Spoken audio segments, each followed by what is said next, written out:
What if everything you believed about getting old was wrong? Jack Turner sat at his kitchen table, the dim light casting long shadows across the cracked linoleum floor. His hands, weathered and trembling, gripped the chipped mug as if it might anchor him to something real. Outside, the autumn wind whispered against the windowpane, carrying the scent of damp leaves and forgotten dreams. Jack's knees ached like old machinery grinding against rust, and the ache was more than physical, it was the deep, gnawing pain of invisibility, of feeling left behind in a world that spun too fast. He looked down at his tablet, screen glowing softly in the early morning dark. A news alert flashed: Elon Musk reveals the one rule that changed his life after 60. Jack paused, the words catching like a spark in dry brush. Elon Musk, a name synonymous with risk, innovation, and a restless refusal to settle. The man who sent rockets into space, who built electric cars that changed the world, who seemed to defy every boundary, including age. Jack had always admired that spirit, though lately it felt like someone else's world, too fast, too new, too young. What if, he whispered, voice cracking with disbelief and hope. What if Elon Musk's rule could change his life too? The question hung heavy in the kitchen air, mixing with the faint scent of burnt toast left forgotten in the toaster. Outside, the first hints of dawn began to bleed into the sky, painting the horizon with streaks of orange and pink. The moment felt charged, as if time itself had slowed to watch. Jack's mind drifted back to the mornings of his youth, when the sun rose on endless possibilities and he believed anything was within reach. Now, years later, those mornings were just echoes, memories blurred by loss and regret. He thought of Mary, his wife, gone these 5 years now, her laughter still haunting the corners of the house like a ghost. He thought of his daughter, Claire, who had drifted away after the fights, after the silence grew too loud. Jack's chest tightened with the weight of what might have been, the life that slipped through his fingers like sand. Yet beneath that heaviness was a flicker, fragile but stubborn. It was that flicker that made him tap the headline and open the story. Elon's words streamed across the screen: at 60, most people think it's time to slow down, to settle for less. But I've learned the opposite: the fire inside can burn brighter, if you dare to feed it. Jack's eyes blurred with tears. Could he dare? Could he ignite that fire again in a body worn by time and loss? The kitchen felt colder suddenly, and Jack wrapped his arms around himself, as if to hold together the pieces of a life frayed at the edges. Is it really possible, he thought, to rewrite the story at this age? His phone buzzed softly, a message from a local senior center about a new walking group. He hesitated, fingers hovering over the screen. He wanted to ignore it, to keep safe in the quiet of his routine, but the words from Elon echoed louder: push your limits every day. Fear is the enemy of growth. With a shaky breath, Jack hit reply: count me in. The words felt strange on his tongue, like a promise he wasn't sure he could keep. But somewhere deep inside, a door cracked open. Outside, the world was waking up, indifferent yet full of chance. Jack stood slowly, the creak of his knees sounding like a rusty hinge on an old gate. The morning light filled the kitchen, and for the first time in a long time, he felt something unfamiliar: the stirrings of hope.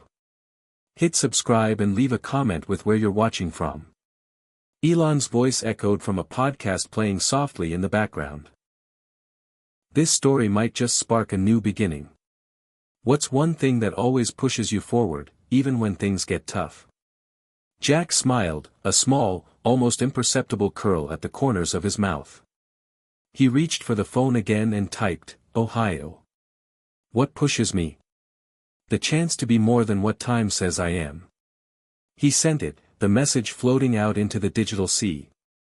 It was a small step, maybe even insignificant to others, but for Jack Turner, it was the moment everything began to change. The ache in his knees was still there, the house still silent, the past still heavy.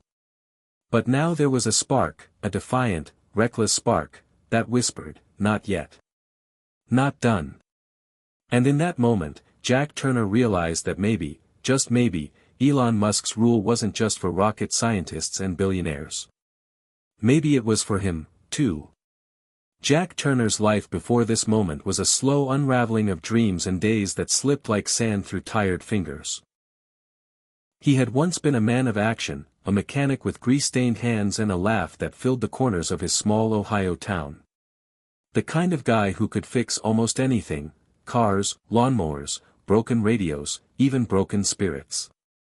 But time, like rust, had crept in slowly. The dreams he carried in his youth, building a family, a legacy, a life filled with purpose, had all become echoes, faint and distant. His workshop, once cluttered with tools and projects, now sat empty, save for a few dusty wrenches and a faded photo of Mary and Claire, both smiling in a sunlit garden. The picture captured a moment frozen in happier times, before illness stole Mary away and before his daughter's visits grew less frequent until they stopped altogether. Jack's memories were like a film reel played in fragments: laughter around the kitchen table, Claire's small hand in his, Mary's voice calling him in for dinner. Those scenes contrasted sharply with the reality now: a quiet house with rooms that felt too big, the silence louder than any noise he could make. There was regret, too. He regretted the words left unsaid, the stubbornness that built walls between him and Claire, the missed birthdays and the empty chairs at Thanksgiving. He carried the weight of that silence daily, a shadow that stretched longer with each passing year. Physically, Jack was a man weathered by time. His back ached with arthritis, and the mirror showed lines he no longer recognized as his own. Some mornings, he woke with a heaviness that settled deep in his bones, a reminder that youth had long fled. The doctor's voice was a constant echo: "Take it easy, Jack. Slow down. Your body can't keep up like it used to." But his mind rebelled against that surrender. He refused to be reduced to a cautionary tale, a statistic in a society that seemed to toss aside those who had passed their prime. Yet, loneliness gnawed at him most of all. The friends who once filled the bar after work had either moved on or passed away. Neighbors nodded politely but kept their distance. Jack felt invisible, like a ghost drifting through his own life. He spent hours watching the world move on without him, scrolling through news feeds and social media, catching glimpses of people his age who still seemed vibrant and alive. One night, after a particularly restless sleep filled with dreams of Mary's laughter, Jack found himself watching a documentary about Elon Musk. The name alone sparked something, a mixture of awe and disbelief. Here was a man who defied every expectation, breaking barriers with rockets, electric cars, and visions of Mars. Elon Musk was the embodiment of fearless ambition, the kind of radical thinking Jack had buried deep beneath years of doubt. He listened as Elon spoke about the power of relentless curiosity, the refusal to be bound by fear or age. "You don't stop because you're old," Elon said in the film. "You stop when you're done. And sometimes, you're never done." That phrase clung to Jack's mind like a lifeline. What if he wasn't done? What if there was still something left to build, to fix, to create? The thought was both thrilling and terrifying. It was easy to feel invisible at 67, to believe that the world had moved on without you.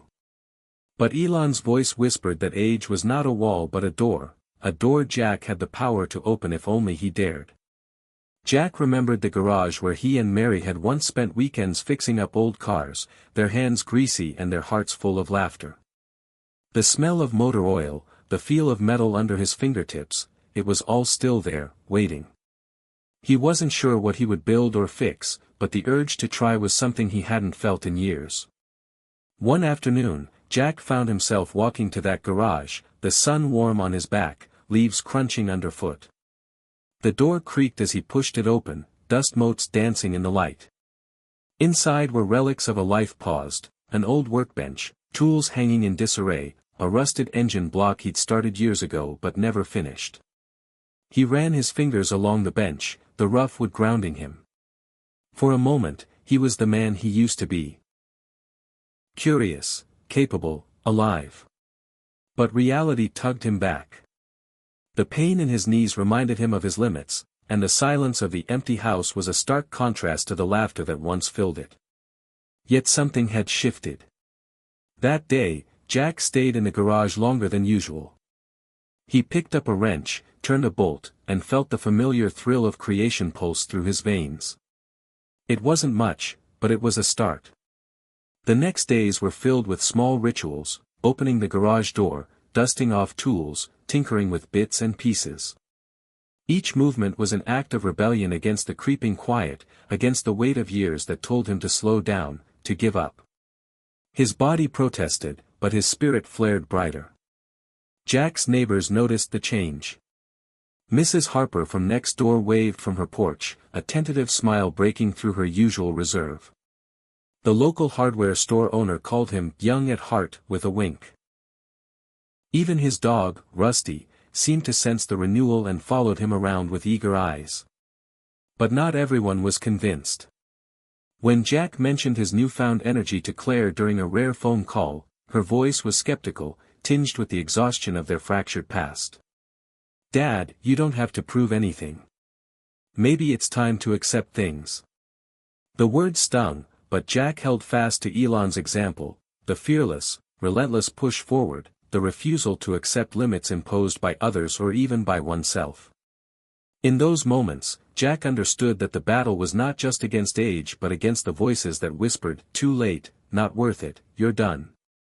Elon's life was a testament to breaking those chains. And Jack decided to fight alongside that legacy, to reclaim a piece of himself long lost to time. One evening, as twilight settled over the town, Jack sat by the window watching the stars emerge, faint and distant but persistent. He thought about the future, the uncertainty, the fear, but also the promise. He wasn't young anymore, but he wasn't finished either. There was still time to build, to connect, to heal. He whispered a silent vow to himself, "I'm not done." And somewhere in the quiet night, as the world moved on outside his window, Jack Turner began the journey back to life, sparked by the radical idea that age was not the end but the beginning of something new. Jack Turner had taken the first tentative steps toward change, but the battle within him was far from over. Each morning, as he sat at his kitchen table nursing his coffee, the question gnawed at him, is it too late? The doubt was relentless, a shadow lurking behind every hopeful thought. He could almost hear the voice of the years pressing down on him, whispering that his chance had passed. The ache in his joints wasn't just physical, it was a reminder, an unyielding proof of time's slow march. And yet, Elon Musk's words kept returning to him like a stubborn beacon. When something is important enough, you do it even if the odds are not in your favor. Jack clung to that phrase as he faced a new set of challenges, both inside and outside his home. His children, Claire and Michael, had become distant figures, more like acquaintances than family.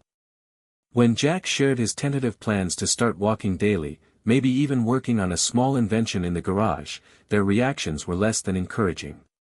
"Dad, maybe you should just take it easy," Claire said during a rare phone call, her voice laced with fatigue and frustration. "You don't have to prove anything to anyone." Michael echoed the sentiment in a text, "Just don't hurt yourself trying to do too much." Their words stung, more than Jack wanted to admit. It felt like they saw him as fragile, an old man clinging to illusions instead of a father capable of growth and change. The silence that followed each conversation was louder than the words. But Jack knew their fear wasn't just about him, it was about the world's view of aging, the stereotype of decline and surrender. Society's expectations were like invisible chains, binding him to a script he refused to accept. One afternoon, during a routine checkup, the doctor's advice was another blow. "Jack, you need to slow down. Your heart isn't what it used to be, and pushing yourself too hard could be dangerous." The words were practical, but to Jack they felt like a verdict. The hope he'd begun to nurture felt fragile, threatened by warnings and the reality of his body's limitations. Still, the spark Elon had lit inside him refused to die. Late at night, when the house was quiet and the weight of loneliness pressed hardest, Jack would listen to podcasts and interviews with Elon Musk. There, in Elon's fearless voice, he found a strange kind of companionship, a man who faced failure head-on, who challenged norms, who saw age as fuel rather than a cage. One night, Elon said, "Fear is the enemy of growth." The moment you stop fearing failure is the moment you start living. Those words echoed deep in Jack's soul, stirring something raw and powerful. But hope alone wasn't enough to silence the inner war. Jack wrestled with his own fears. What if he failed? What if his body gave out? What if he was fooling himself into thinking he still mattered? The questions tangled like storms in his mind, threatening to overwhelm the fragile resolve he'd built. His dreams were haunted by the faces of those he'd lost, Mary's gentle smile, Claire's distant eyes, and the ghosts of missed chances. The weight of regret was a constant companion. Yet, in those darkest moments, he reminded himself of the small victories, the first few days of walking, the rusty wrench he picked up after years of neglect. These acts were defiant shouts against the silence of his fading years. Outside his world, the community was not always kind. At the local grocery store, a group of men his age chuckled under their breath when they saw him taking slow, deliberate steps toward the senior center's walking group. "What's the old man up to now?" one whispered. The mockery stung, but Jack remembered Elon's advice to ignore the critics and focus on the mission.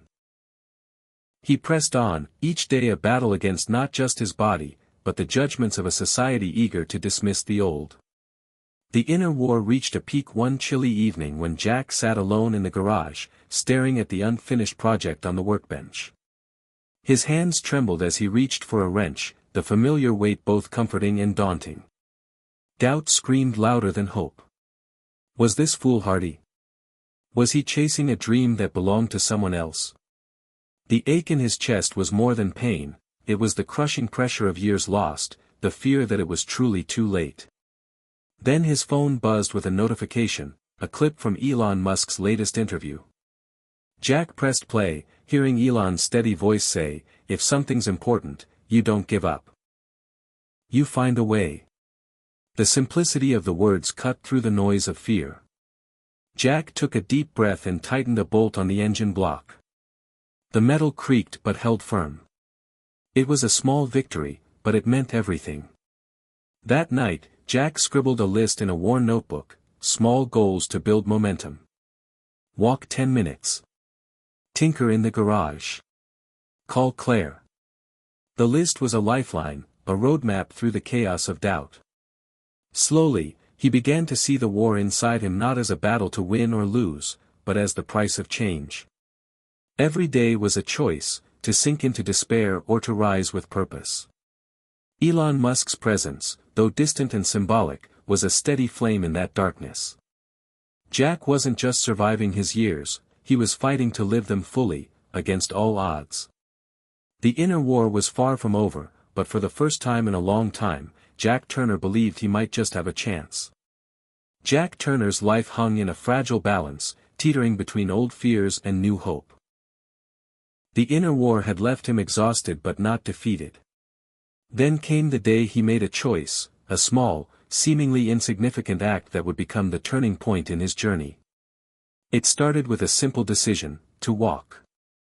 Nothing grand, just a walk around the block, a slow, steady pace to test the limits his body still held.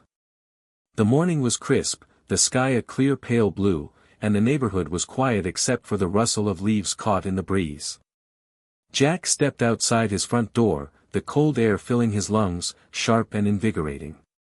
His knees protested, but he pressed on, counting his steps like a mantra. 20 steps, 40, 60. The world felt bigger than before, every crack in the sidewalk, every flutter of a bird's wing seemed alive, full of possibility. He was no longer confined to the shrinking space of his fears.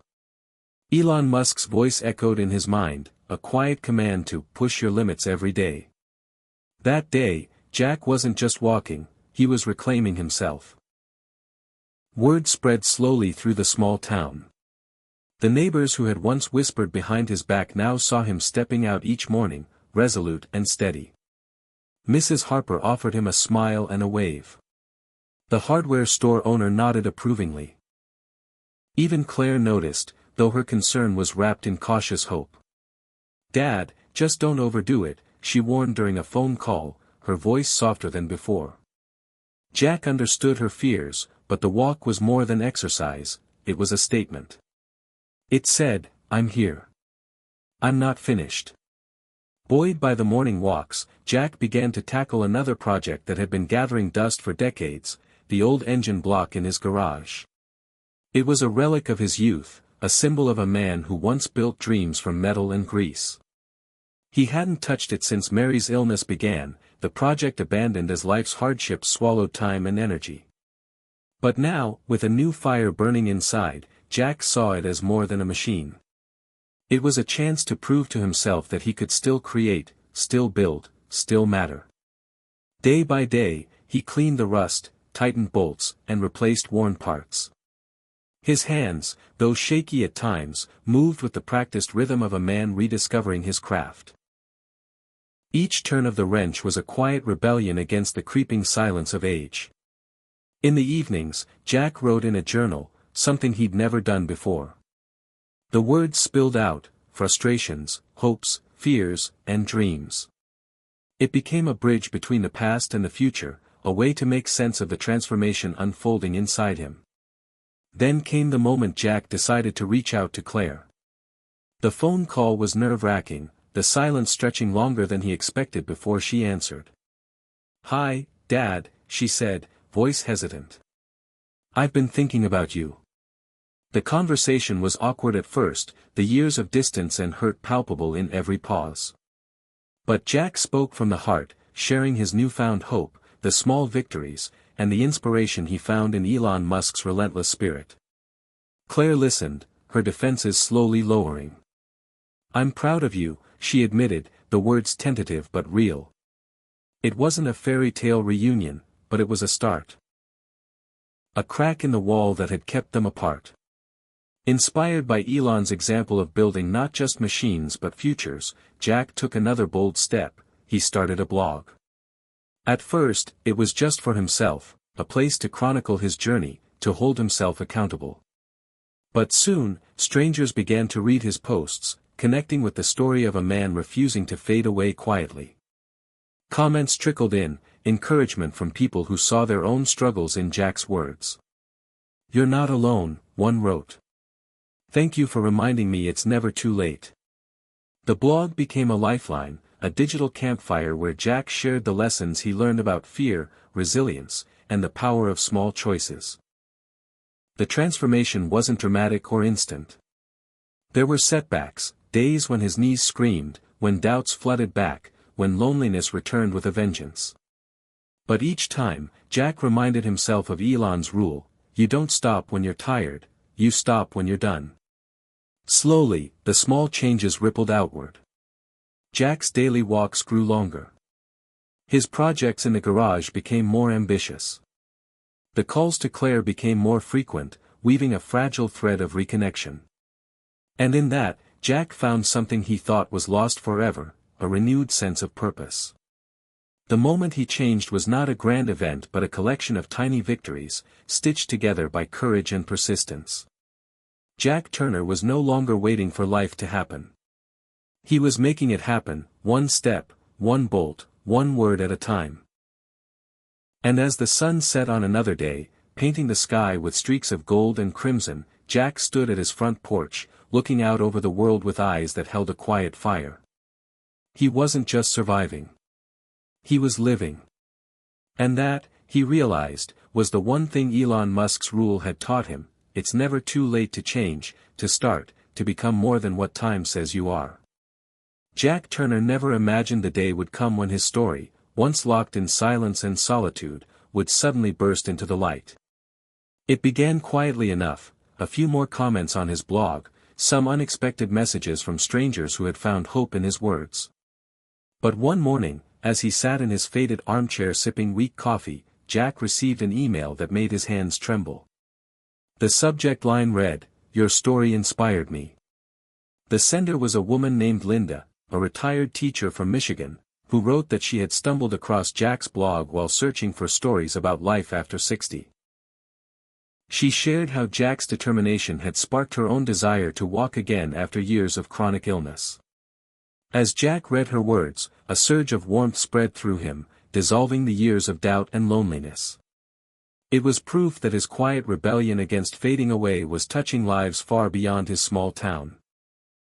Encouraged, Jack began to share more openly, the victories, the setbacks, the raw, unfiltered emotions that had once seemed too fragile to expose.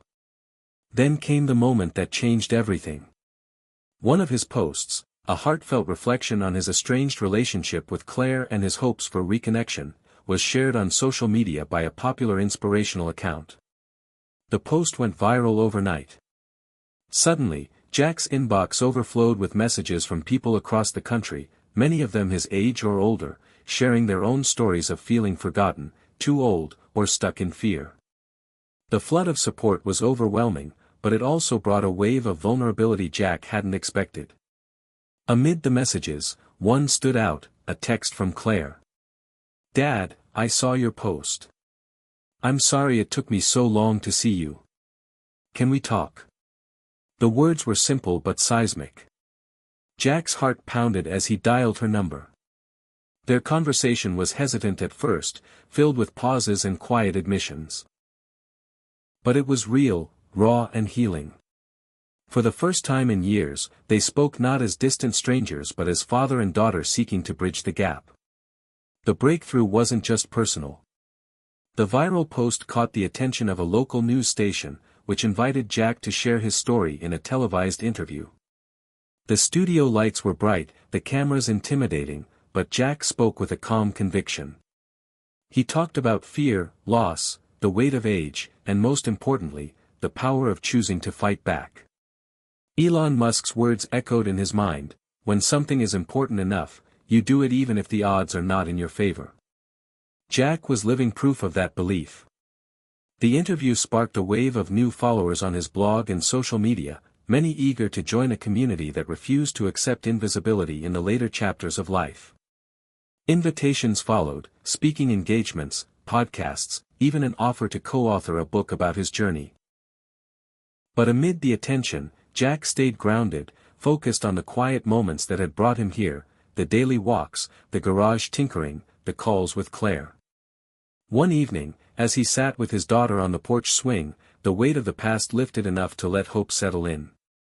They talked long into the night, sharing stories, regrets, and dreams for the future. The fragile thread of connection woven from years of silence began to strengthen, healing wounds with each word. Yet, Jack's breakthrough was also deeply personal. In the solitude of his garage, he finally completed the engine project he had abandoned so many years ago. The metal gleamed under the work light, a testament not only to skill but to resilience. As the engine roared to life, a surge of triumph and release flooded him. Tears blurred his vision, not of sadness, but of victory.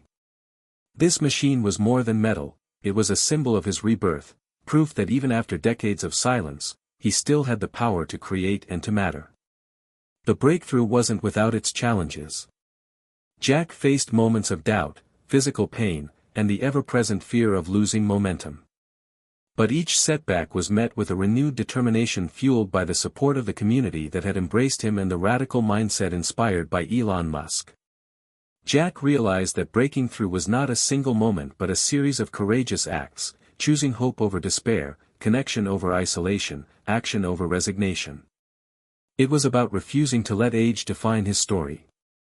As he looked out at the night sky, stars scattered like sparks of possibility, Jack felt a profound gratitude.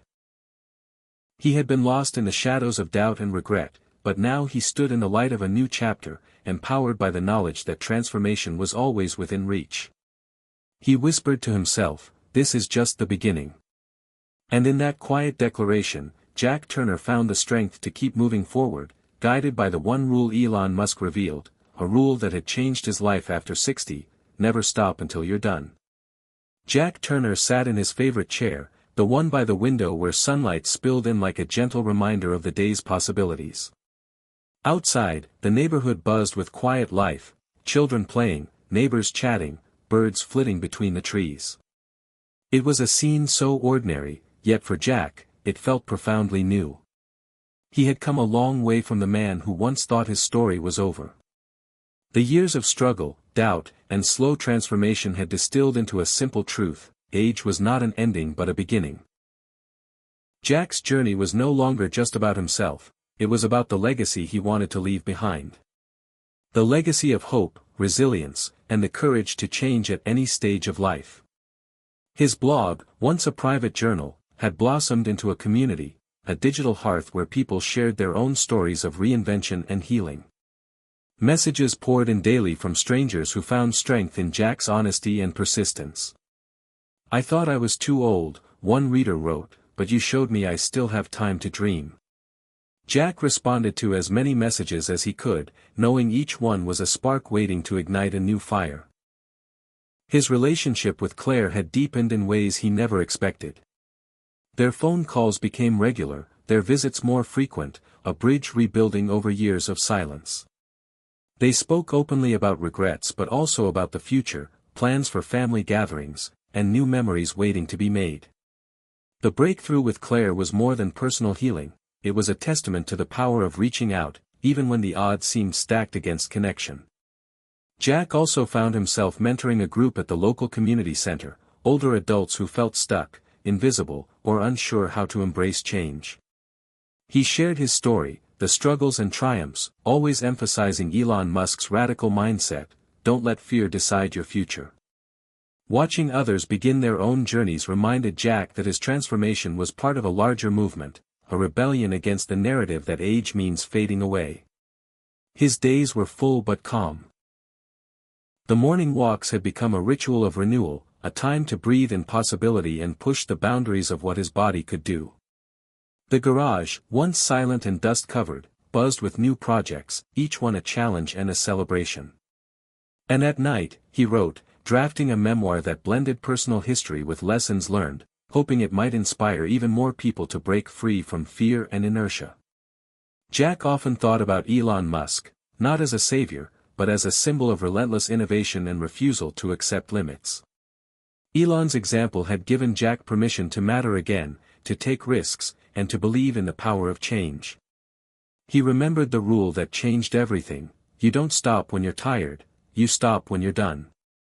It was a mantra that kept him moving, a truth that echoed in every step, every word, every connection he made. The neighborhood had changed too. Inspired by Jack's transformation, others began to step outside their own comfort zones. New clubs formed, people volunteered for causes, and the community center thrummed with activity. Jack's story had sparked something unexpected, a ripple of life and energy in a place once quiet and resigned. One evening, as Jack sat with Claire on the porch swing, watching the sun dip below the horizon, he felt a deep sense of peace. The journey had not been easy, but it had been worth every step. He turned to Claire and said softly, "I thought this was the end, but it was just the beginning." She smiled, squeezing his hand. "You taught me that, Dad." In that moment, Jack realized his new legacy was not measured in accomplishments or accolades but in the lives he touched, the barriers he broke, and the hope he inspired. He was never too old. He had simply been waiting for permission to matter again, and now, he had given that permission to himself and others.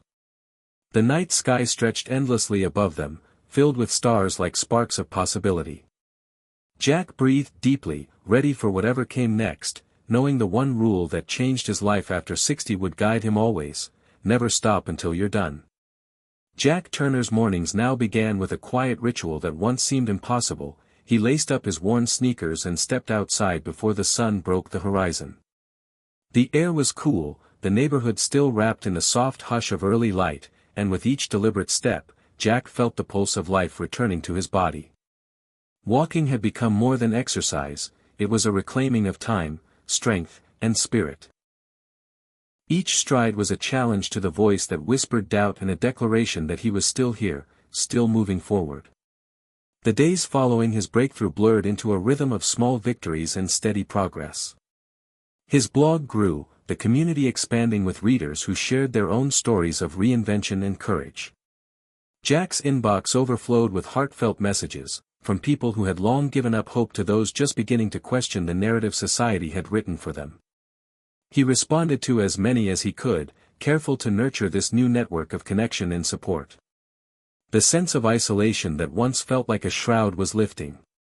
The reconnection with Claire deepened beyond phone calls and tentative visits. She began coming over to the house more often, sometimes bringing her grandchildren, filling the rooms with laughter and life.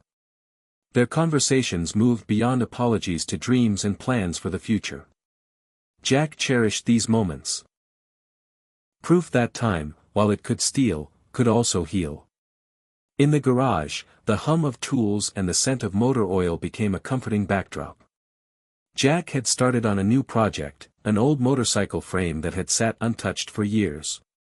He was painstakingly restoring it, each piece cleaned and polished, every bolt tightened with care.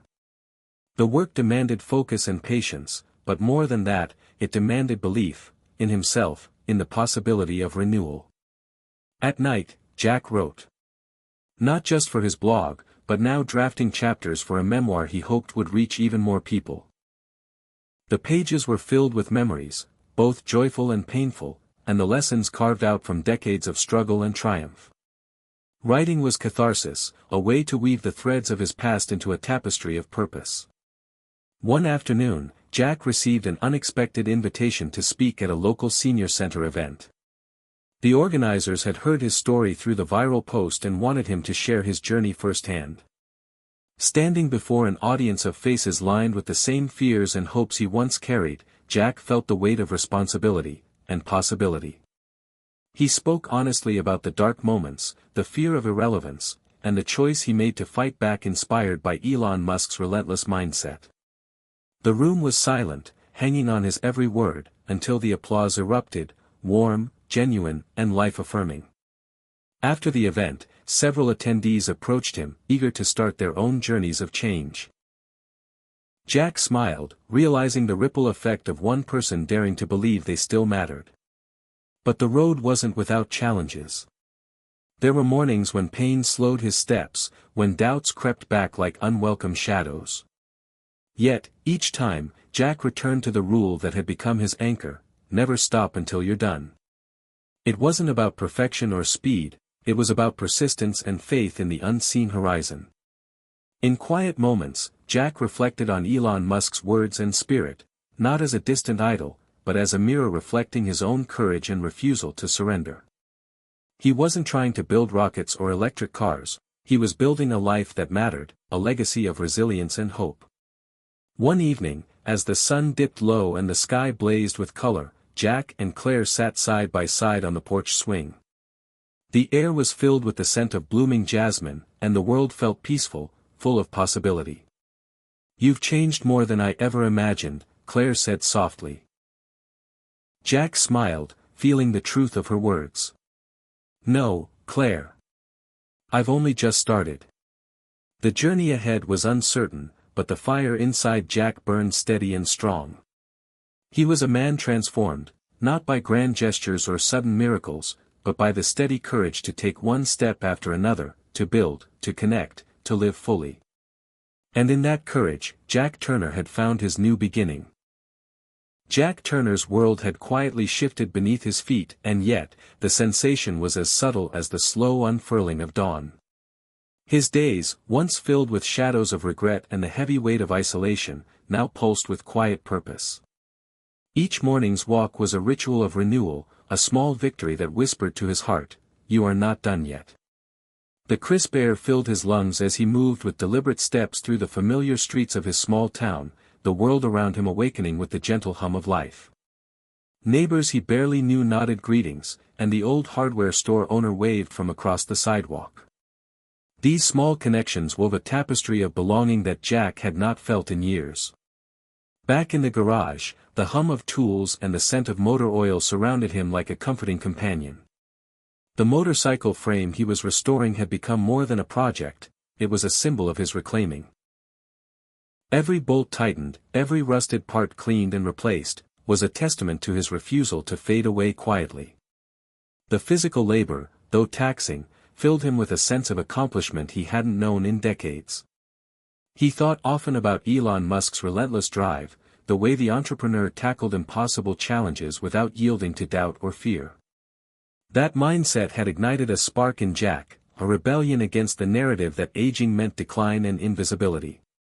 Jack's blog had become a lifeline, a place where he shared his struggles and triumphs in raw, honest words. Readers from across the country responded, many of them seniors wrestling with their own fears of irrelevance.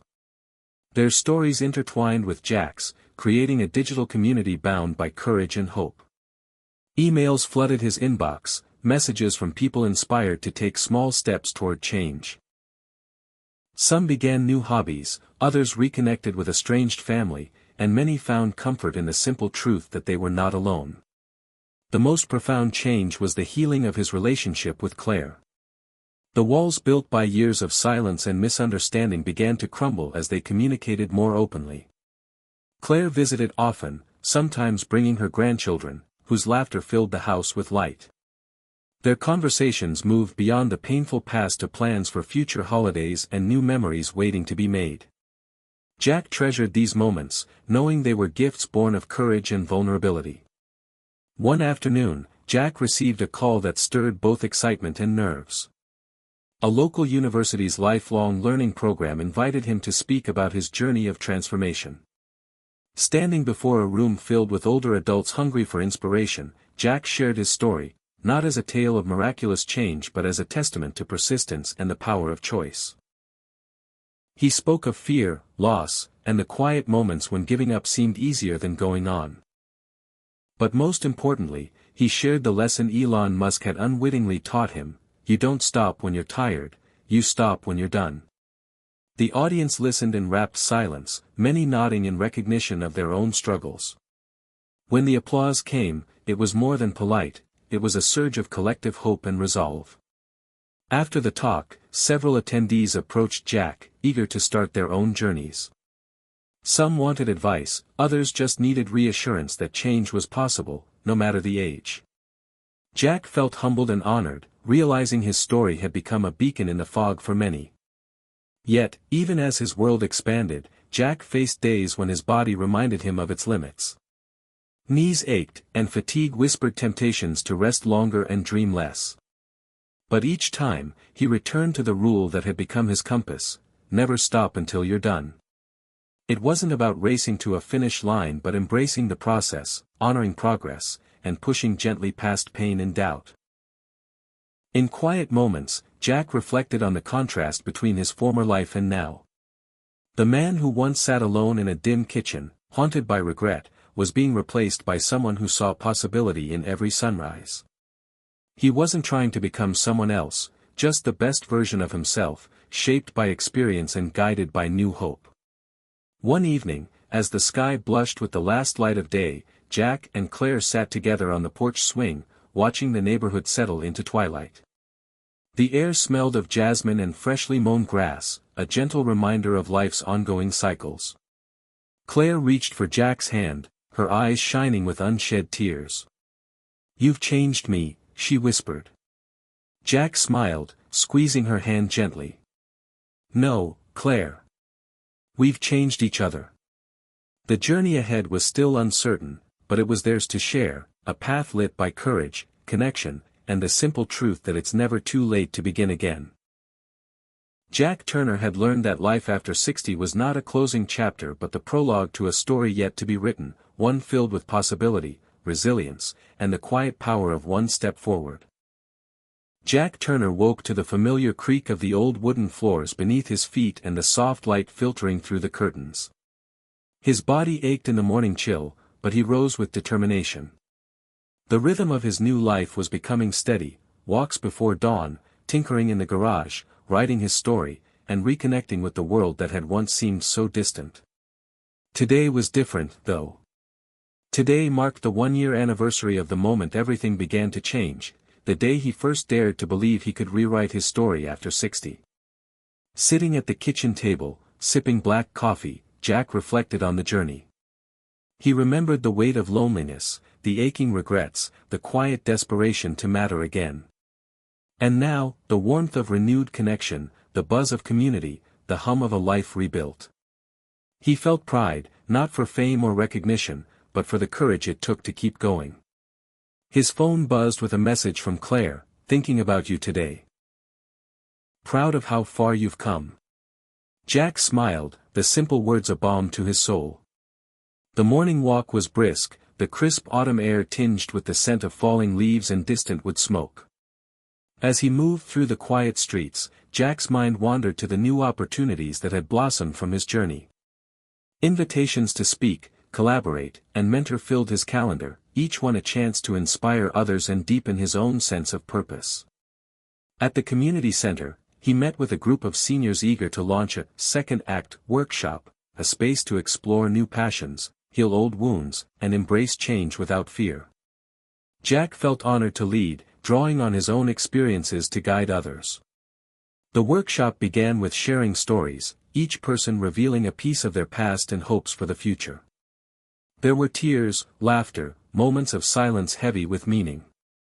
Jack saw himself in their eyes, the yearning for relevance, the battle with doubt, the hunger for connection.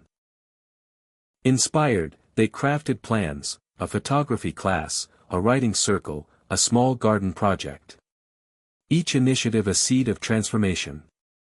One afternoon, Jack received a call from a local television station.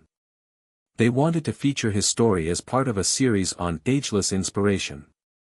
Jack hesitated, uncertain if he was ready for such public attention. But then he recalled Elon Musk's unyielding spirit, the fearless leap into the unknown, the refusal to be boxed in by limitations. With a steady breath, Jack agreed. The interview was both exhilarating and humbling. Under the studio lights, Jack spoke with honest vulnerability about fear, failure, and the power of choice. He shared the rule that had changed his life: never stop until you're done. Viewers responded with heartfelt messages and shared their own struggles and dreams.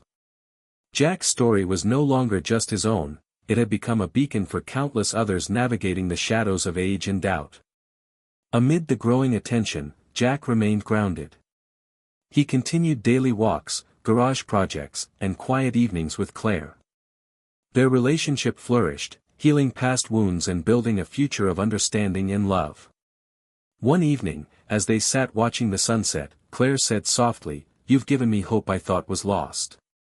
Jack nodded, feeling the depth of her words. "We found it together." Yet, even in moments of peace, Jack knew the journey wasn't without challenges. Physical pain sometimes reminded him of his years, and the weight of public attention could be overwhelming. But with each trial, he returned to the lesson Elon Musk had shown him: persistence overcomes doubt, and purpose fuels resilience. Jack began to write more earnestly on his memoir, weaving his story with the voices of those he'd met along the way. The book was not just a reflection but a call to action, a manifesto for those who felt trapped by age or circumstance to break free and reclaim their lives. Late one night, as he reviewed his writing, Jack felt a profound sense of peace. He was no longer defined by what he'd lost but by what he was building, a legacy of courage, connection, and transformation. The journey after 60 was not a decline but an ascent, a chance to redefine what it meant to live fully and boldly. Jack Turner's story had become a testament to the truth that life's most powerful chapters often begin when we think the book is closed. And with that realization came a quiet promise: he would never stop until he was done. Jack Turner stood in the soft glow of his garage, the light above casting long shadows over the motorcycle he was restoring. The familiar scent of motor oil and metal was comforting, like a steady heartbeat beneath the noise of life. This project had become more than just a pastime, it was a symbol of resilience, a way to physically shape his renewed spirit. The bike's frame gleamed with fresh paint, and each polished part told a story of persistence. Jack's hands moved with practiced care, tightening bolts and adjusting cables. Despite occasional aches in his joints, his focus was sharp, and with every turn of a wrench, he felt a quiet defiance against the limitations age seemed to impose. The garage was also where Jack had placed a small framed quote from Elon Musk: "You don't stop when you're tired, you stop when you're done." It was his guiding light, a mantra that pushed him beyond discomfort and doubt. Outside, the neighborhood was settling into the calm of an early evening. From the porch, Jack could hear the distant laughter of children and the faint murmur of neighbors greeting each other. It was a symphony of ordinary life that had once felt distant but now filled him with a sense of belonging. The restoration project had sparked new conversations and friendships. Neighbors stopped by to check on progress, sharing stories of their own challenges and dreams deferred. Jack found himself not just restoring a motorcycle, but building connections and fostering hope in a community that had grown quiet and reserved over the years. The blog continued to thrive as well, a digital extension of Jack's garage, where stories of transformation, perseverance, and rediscovery were exchanged daily. Readers from across the country found inspiration in Jack's words and shared their own journeys, creating a tapestry of resilience that transcended age and circumstance.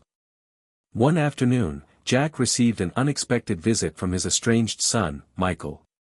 Their relationship had been strained for years, filled with misunderstandings and silence. But something had shifted in Michael too, perhaps the courage sparked by Jack's public story or the unspoken longing for reconciliation. Their conversation was tentative at first, filled with awkward pauses and cautious words. Yet as they talked about the past, regrets, and hopes, the walls began to crumble.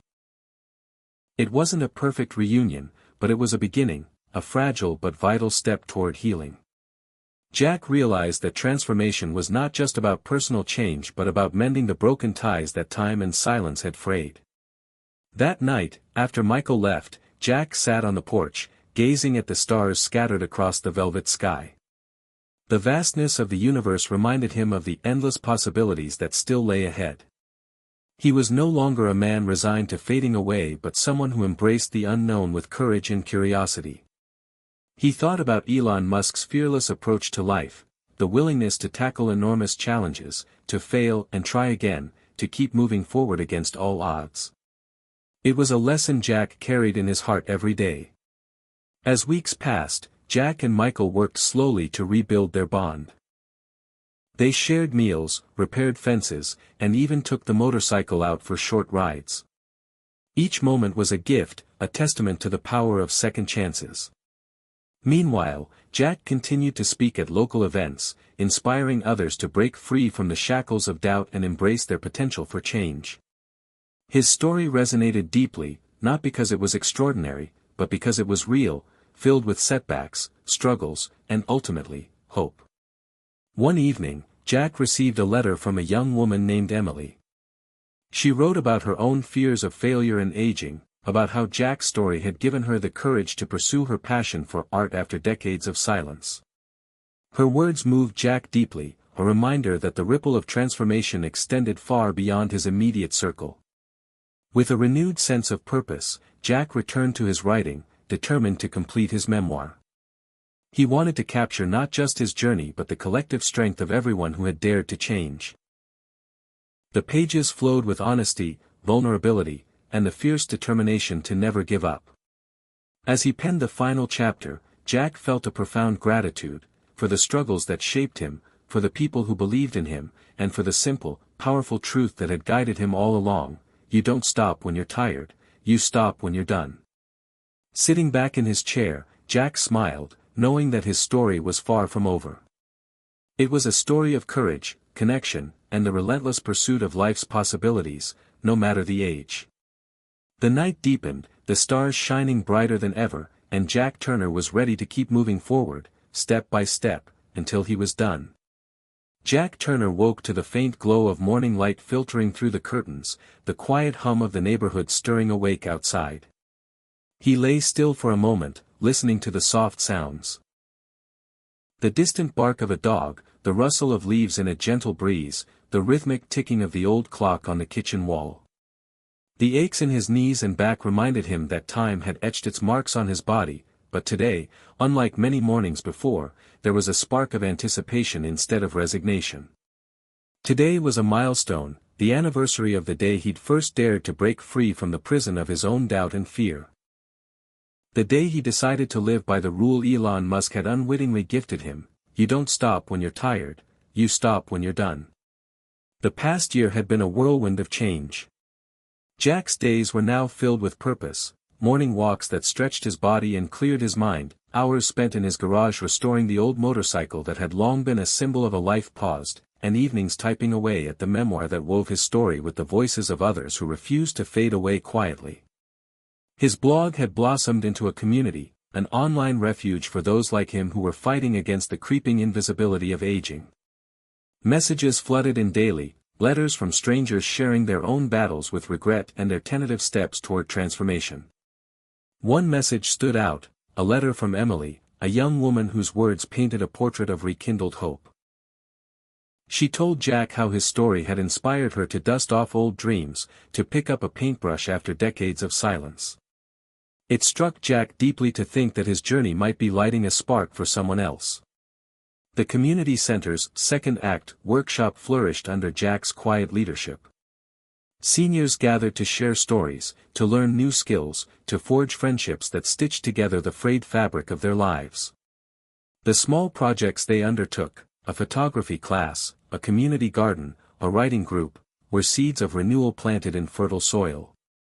One afternoon, Jack found himself standing before a group of eager listeners at the local library, speaking candidly about his fears and failures, about the slow, stubborn climb from despair to hope. His voice wavered at times, but the room held a collective breath, connected by the shared experience of battling the silence of feeling forgotten. When the applause came, it was warm and sustained, an embrace of encouragement and solidarity. At home, his relationship with Claire deepened beyond anything he had dared to hope for. The past's bitterness gave way to tenderness, and their conversations blossomed into plans for a future neither had thought possible. Their porch swing became a sanctuary where they shared stories, dreams, and quiet moments of peace.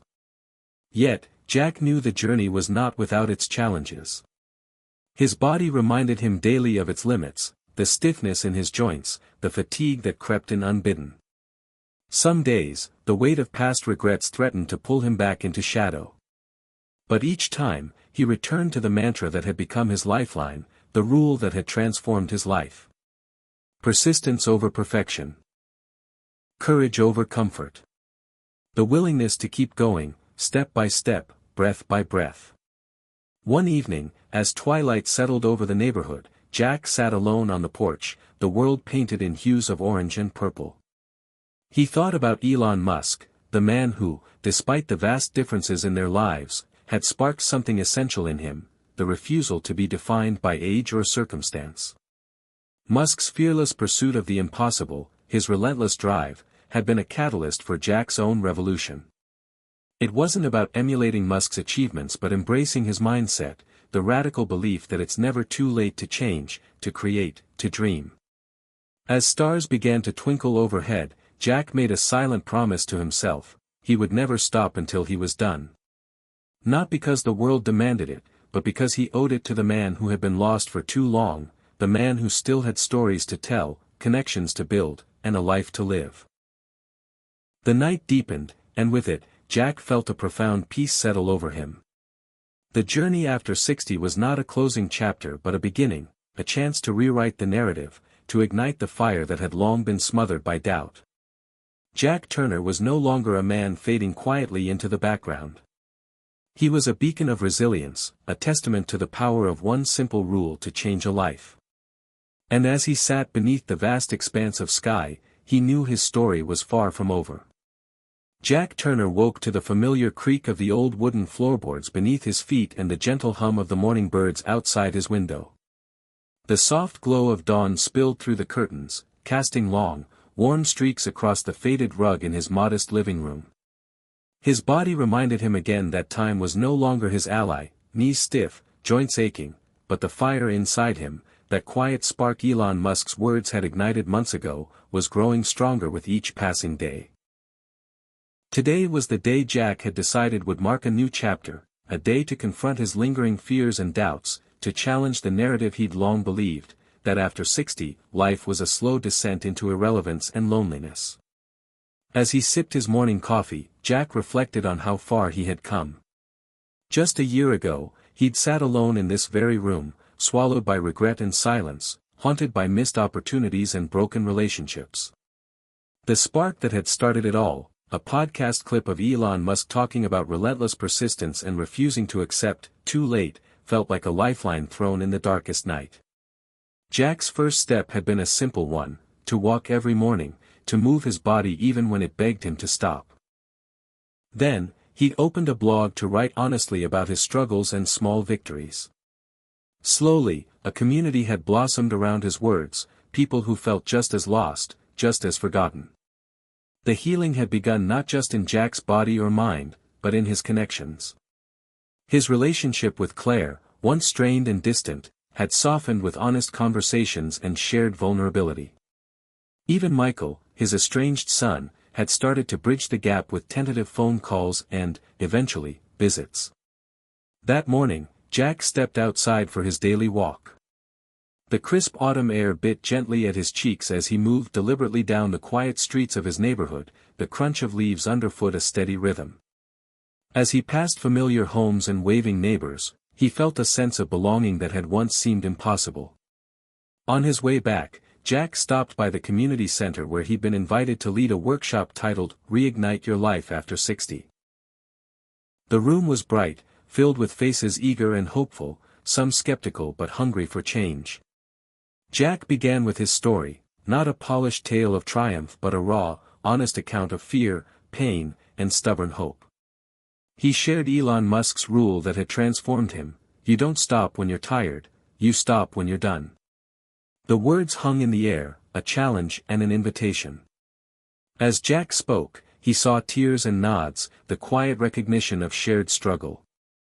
After the session, several participants approached him, their eyes shining with gratitude and newfound courage. A woman named Gloria, once paralyzed by fear of failure, told Jack she was signing up for an art class she'd dreamed of for decades. An older gentleman named Carl shared that he'd reached out to his daughter after years of silence. These moments filled Jack with a profound sense of purpose. Later that evening, Jack sat in his garage surrounded by the scattered tools and parts of the motorcycle he was restoring. The project had become a metaphor for his journey, taking something neglected and broken and carefully, patiently bringing it back to life. He wiped his hands on a rag and looked at the gleaming frame. This was more than metal and bolts, it was a symbol of resilience, of refusing to fade away quietly. His phone buzzed with a message from Michael, "Thinking of you. Let's grab coffee this weekend." Jack smiled, the promise of repair and connection warm in his chest. The night settled softly around the house, and Jack found himself on the porch with Claire. The two of them watched the stars emerge in the clear sky, the silence between them comfortable and full of unspoken understanding. Claire reached over, her hand finding his, and squeezed gently. "You've changed everything," she whispered. Jack looked at her, his eyes reflecting the depth of the journey. "No, Claire. We changed it together." In that moment, Jack felt the truth settle deep inside him: life after 60 was not an ending but a beginning. The past's regrets and pain did not vanish, but they no longer defined him. Instead, they were the soil from which his new life grew. As the night deepened, Jack knew this was just the start. There were still challenges ahead, moments of doubt and struggle. But armed with the rule that had transformed him and the love and connection he'd reclaimed, he was ready. Ready to keep moving forward, step by step, until he was done. Jack Turner woke before dawn, the faint hum of the world stirring outside his window. His joints protested with the familiar stiffness of age, but the fire inside him had grown stronger over the past months.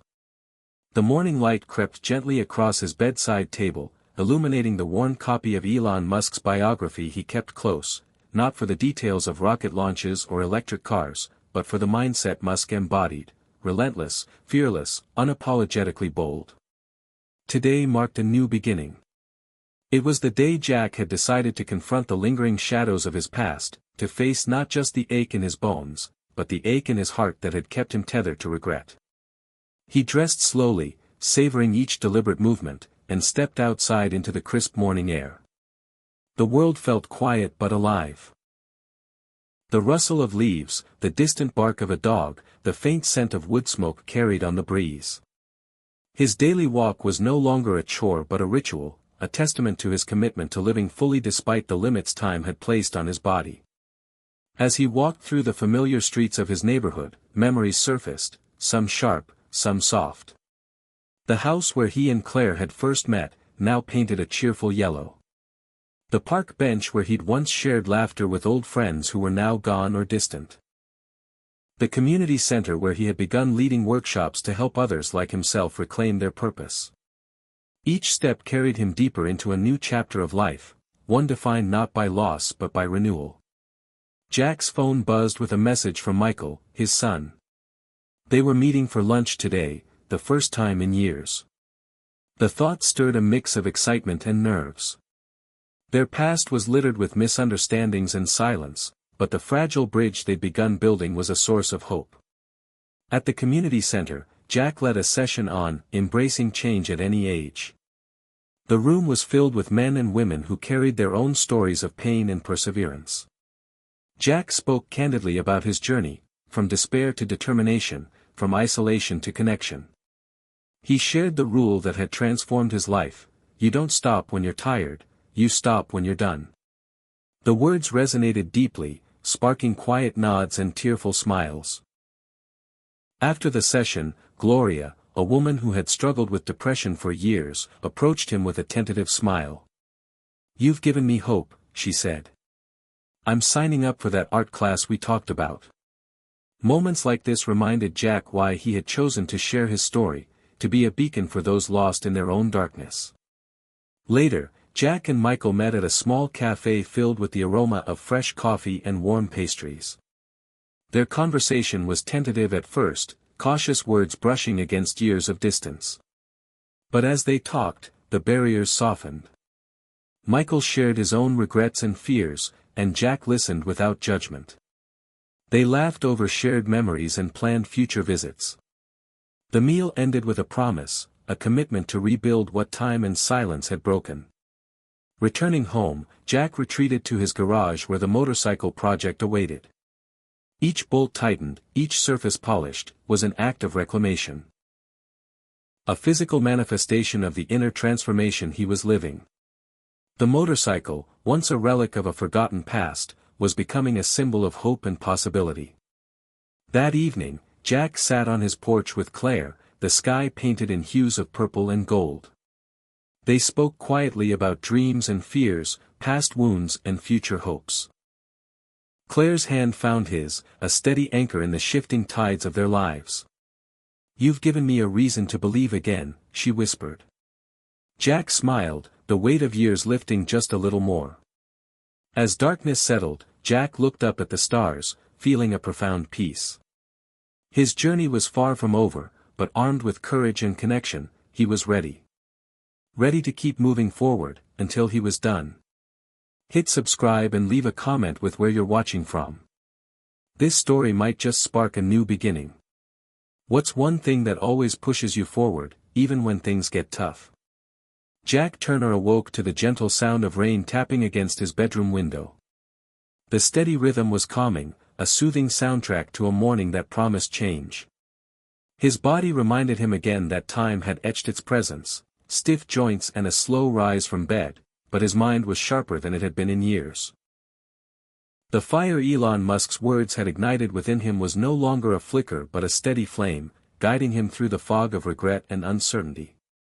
Today marked a milestone in Jack's journey, not just a day on the calendar but a moment of reckoning. He dressed slowly, savoring the familiar ritual of preparing for the day. His garage awaited, where the motorcycle he was restoring stood as a symbol of his rebirth. Each bolt tightened, each surface polished was a declaration: he would not fade quietly into the background. Jack's phone chimed with a message from Emily, the young artist who had found courage through his blog. "Gallery opening next week," it read.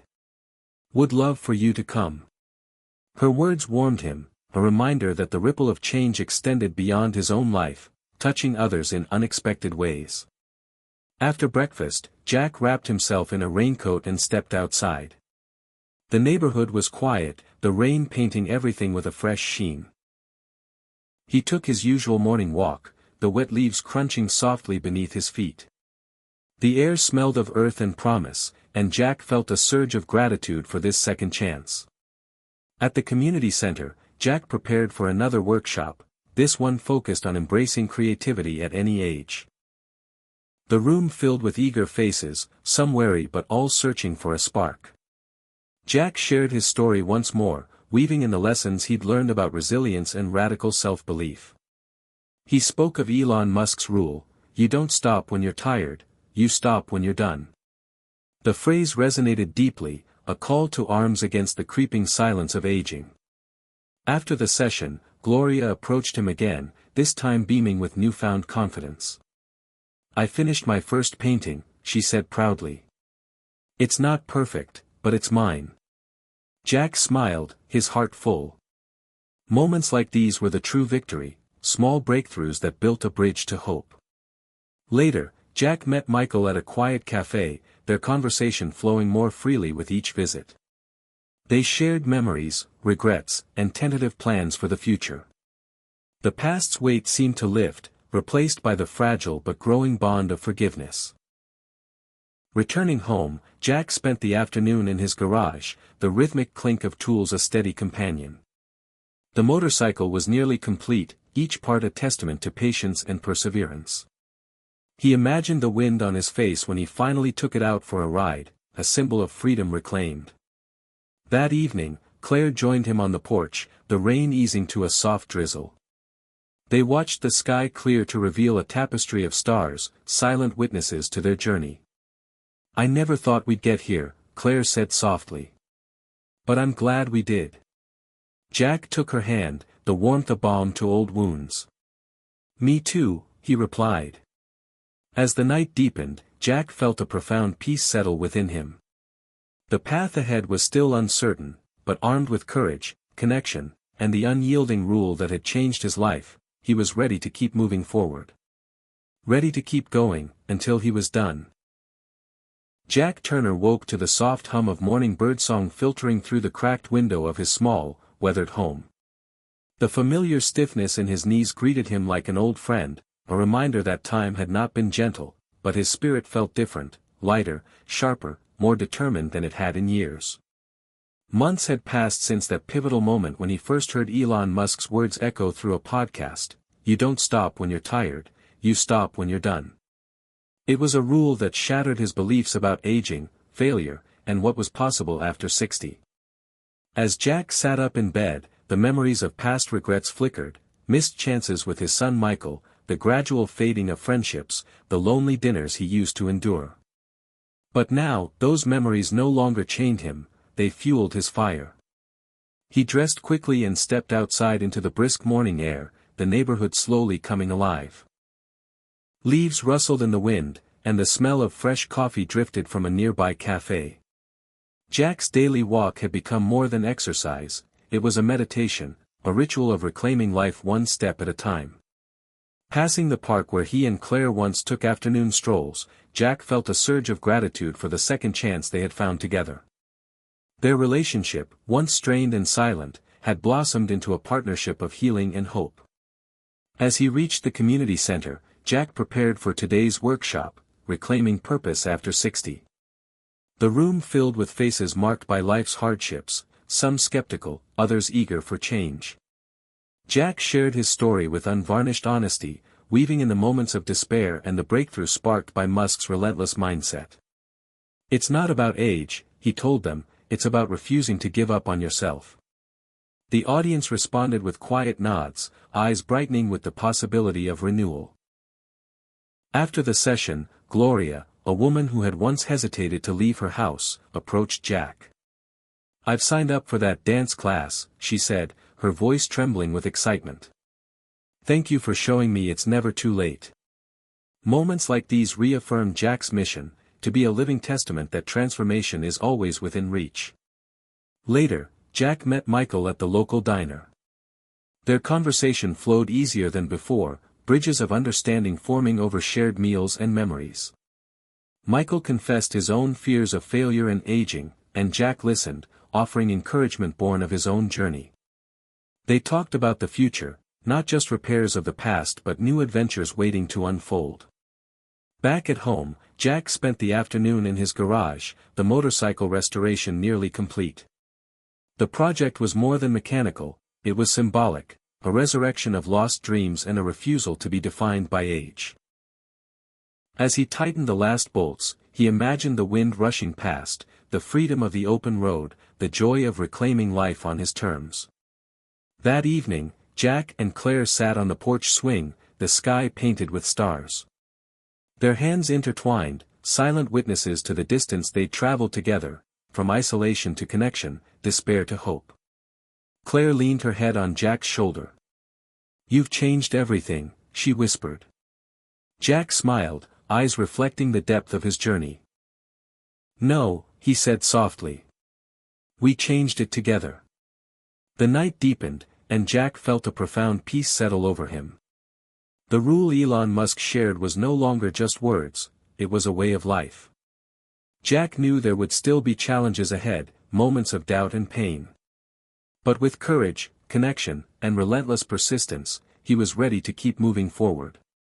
Ready to keep going, step by step, until he was done. The wind tugged at Jack Turner's jacket as he stood at the overlook above Lake Hawthorne, watching the rippling water below catch the last of the evening sun. It had been a spontaneous stop. He was on his way back from the community center when the old road signs pointing to the lake had stirred something in him, a memory from decades past. He hadn't been here since the summer of 1987, when Michael was still a boy and Claire used to laugh easily, her hair tied back with a red ribbon. They had picnicked right near this very spot, throwing stones into the lake and dreaming about futures that, back then, seemed endless.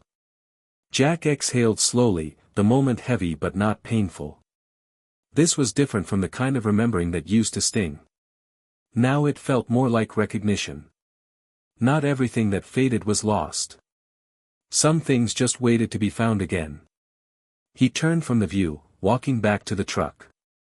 The motorcycle, his project, his therapy, his symbol, was nearly finished, and the plan was to ride it here on the final day of summer. A celebration. A statement. But more than that, a quiet promise to himself, that he wasn't done. That he refused to live in the past when there was still road ahead. The next morning, Jack awoke early, mind alert with purpose.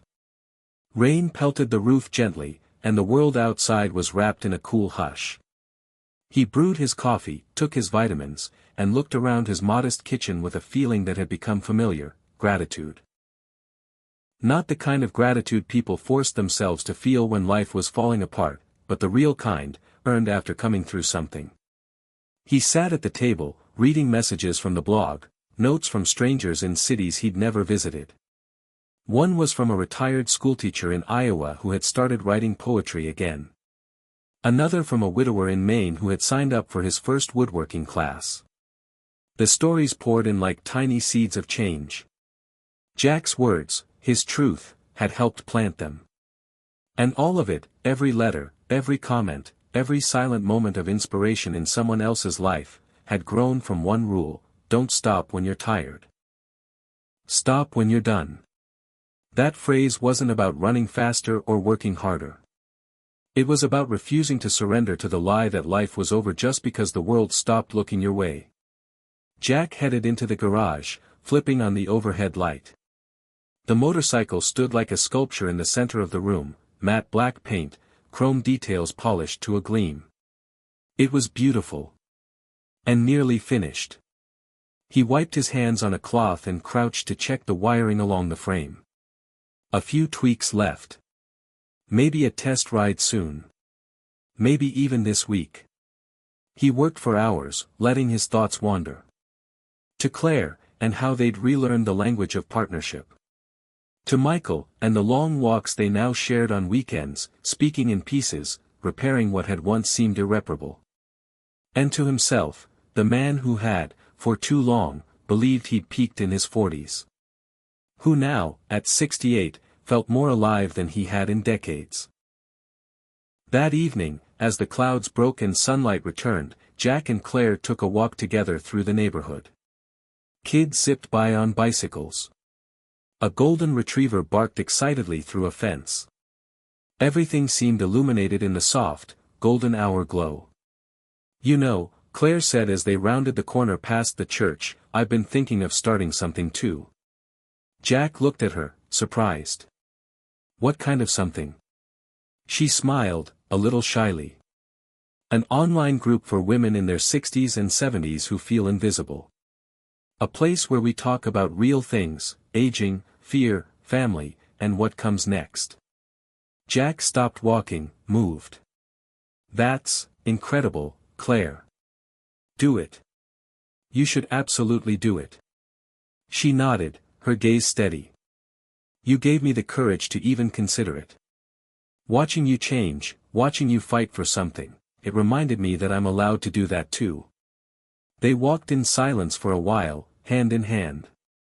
The world felt full again. That night, Jack lay in bed unable to sleep. His mind buzzed, not with worry, but with energy.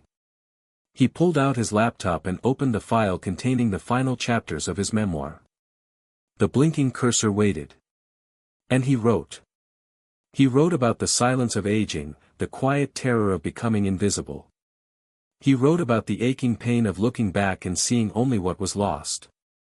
But then, he wrote about the walk. The first step. The small decision that shifted something inside. He wrote about Elon Musk, not as a billionaire or celebrity, but as a symbol of rebellion.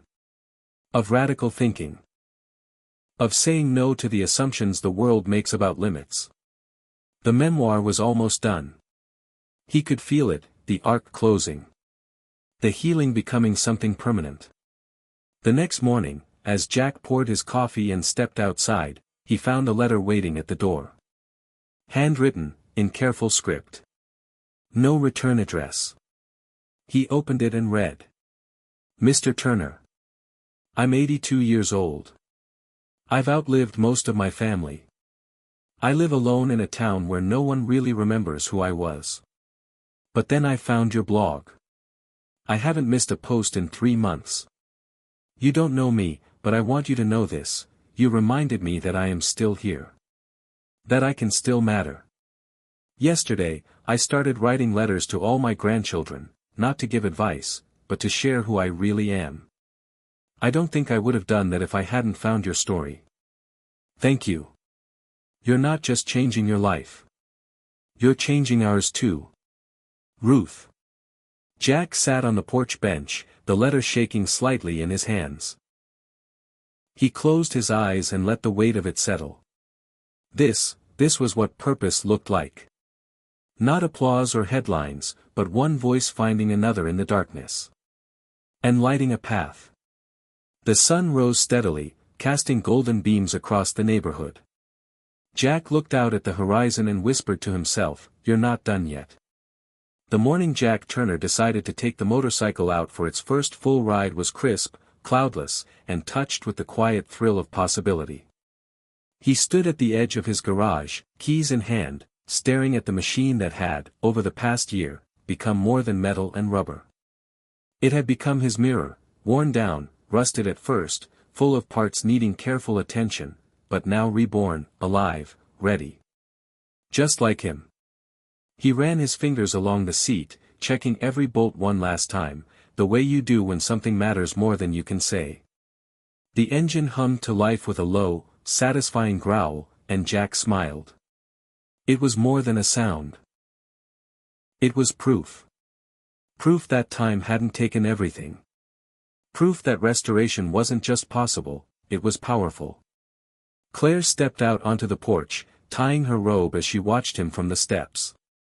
Her face was calm, proud, but there was something else there too, a trace of worry hidden behind her smile. Jack met her gaze. "I'll be back in an hour. Just going out to the overlook." She nodded slowly. "Be careful. And, enjoy it. Really enjoy it." He gave her a wink. "That's the whole point." The road opened in front of him like an old friend, familiar and forgiving. The wind hit his face as he leaned into the first turn, his body remembering, adjusting, finding rhythm. He hadn't ridden in over 30 years, and yet here he was, gliding past trees painted in early autumn gold, the world rushing by in full color. Every mile peeled away another layer of the old Jack, the man who once sat in silence with his regrets, who believed the best parts of his life were behind him. That man was fading in the rearview mirror.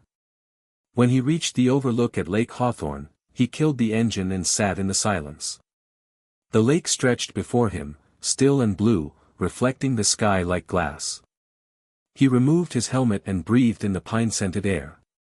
Then, reaching into his saddlebag, he pulled out his journal. It wasn't a grand gesture, just a habit now. He flipped to a blank page and wrote in large, steady letters, "I am not done." He stayed there for a while, just listening to the wind, the birds, the life around him.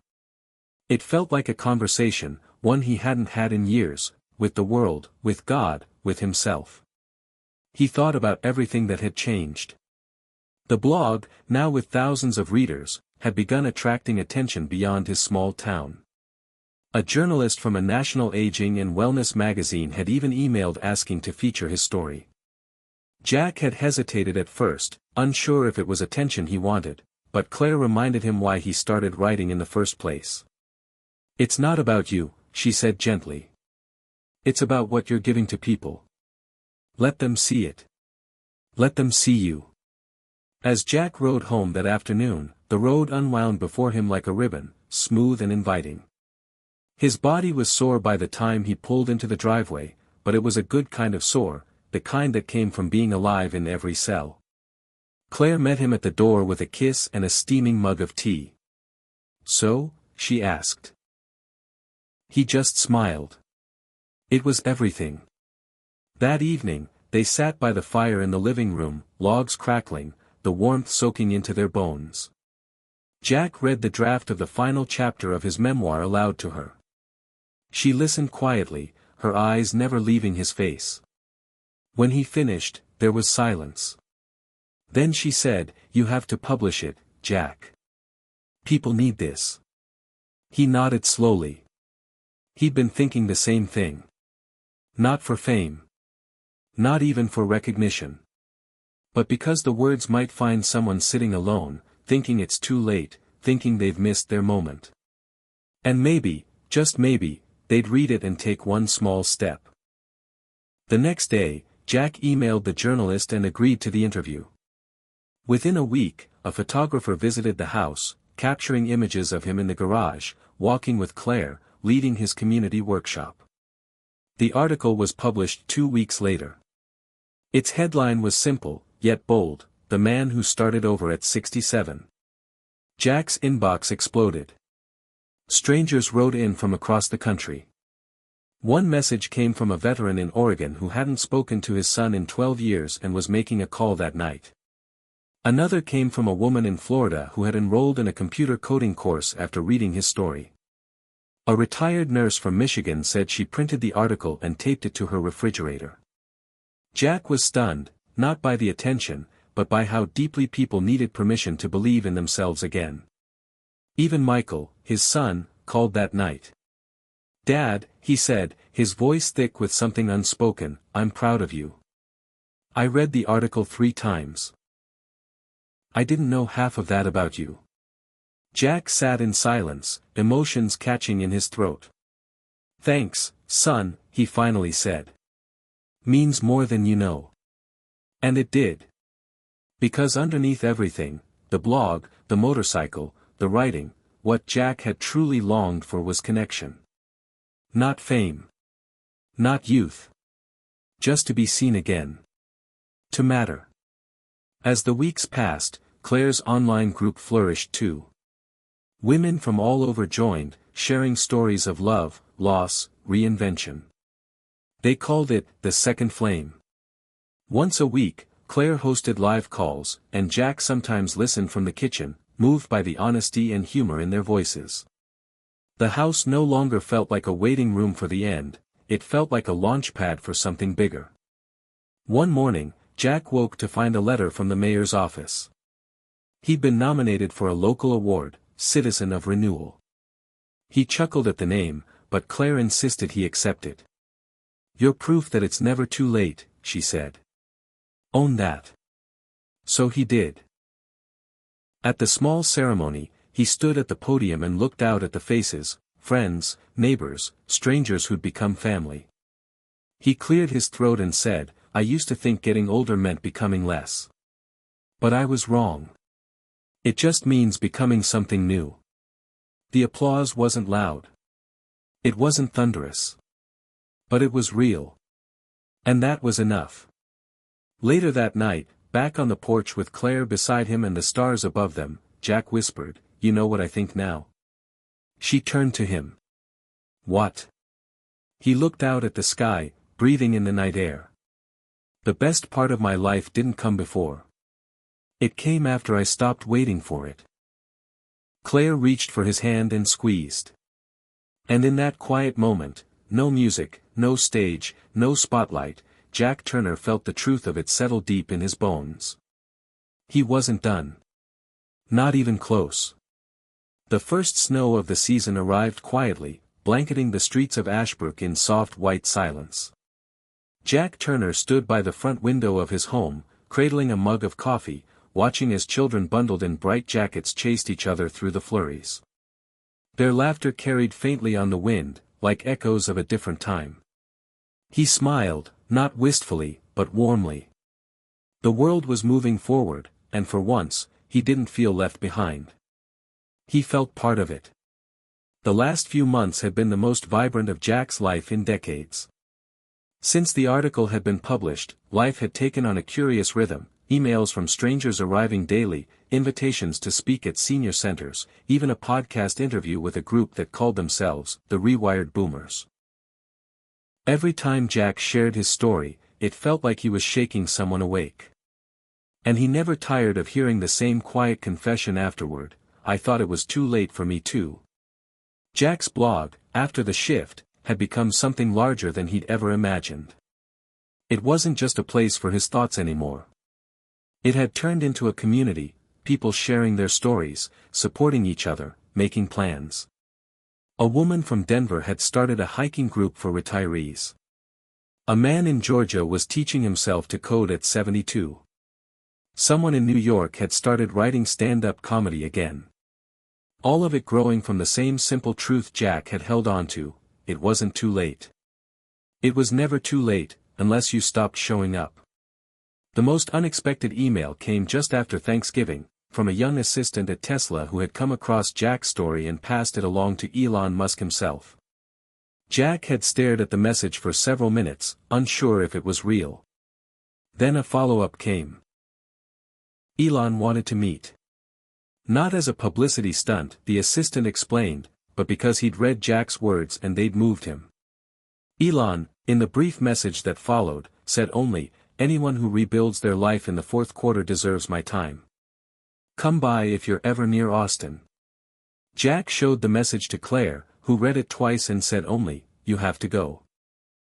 So he did. He drove the truck, of course.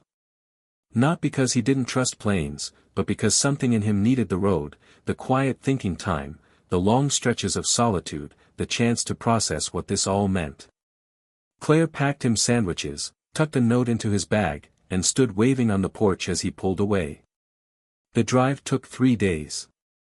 Jack stayed in modest motels along the way, jotting notes in his leather journal, snapping photos of empty fields and long, stretching highways. The freedom felt exhilarating. He listened to podcasts, some about science and tech, others about aging, creativity, resilience. In every conversation, he heard traces of the same message Elon had once delivered so directly: you stop when you're done. Not when you're told to stop. When Jack arrived in Austin, Tesla HQ loomed like a cathedral of the future, sleek lines, vast glass walls, and a quiet, humming energy all its own. The assistant met him at the front gate, and before Jack could feel too out of place in his flannel shirt and worn boots, he was led through a side entrance and into a surprisingly understated office. And there he was. Elon Musk. Taller than Jack expected. Quiet, curious eyes. A presence that was somehow both grounded and electric. They shook hands. "I'm honored," Jack said. "I'm still not sure why you wanted to meet." Elon smiled faintly. "Because I think you proved something most people don't. That reinvention isn't just for the young or the rich or the lucky. You did it when most people give up." Jack shrugged. I just got tired of waiting to feel alive again. That's exactly the point, Elon said. The world is full of reasons to stop. But all it takes is one reason to keep going. Most people ignore it. You didn't. They sat for almost an hour, talking not about rockets or stock prices, but about failure, stubbornness, the weight of legacy. Elon spoke of his own fears. Not being remembered, not doing enough, not pushing far enough into the unknown. And Jack, to his own surprise, found himself offering encouragement. It was surreal, a retired carpenter giving advice to a tech billionaire, but it felt natural, honest. As Jack stood to leave, Elon walked him to the door. Keep writing, he said. You're doing more than most think tank white papers ever will. Jack laughed. You ever want to come to Ashbrook, I'll save you a seat at the diner. Deal. On the drive home, Jack felt different. Not larger, not more important. Just confirmed. Seen. The man he'd been trying to become was now real, fully formed, moving forward. Back in Ashbrook, the town greeted him like family. Claire met him at the door, kissed him twice, and said, "You smell like gasoline and possibility." Jack beamed. That's exactly how I feel. Over the next few weeks, he finished the final edits of his memoir, titled simply, Done is Not the End. A small publisher picked it up, drawn by the grassroots following and the emotional honesty in Jack's writing. The book was scheduled for spring. Jack didn't care about sales. He only hoped it would reach the people it needed to reach. He bought a second motorcycle, not new, but classic, a 1972 Honda, intending to restore it with Michael.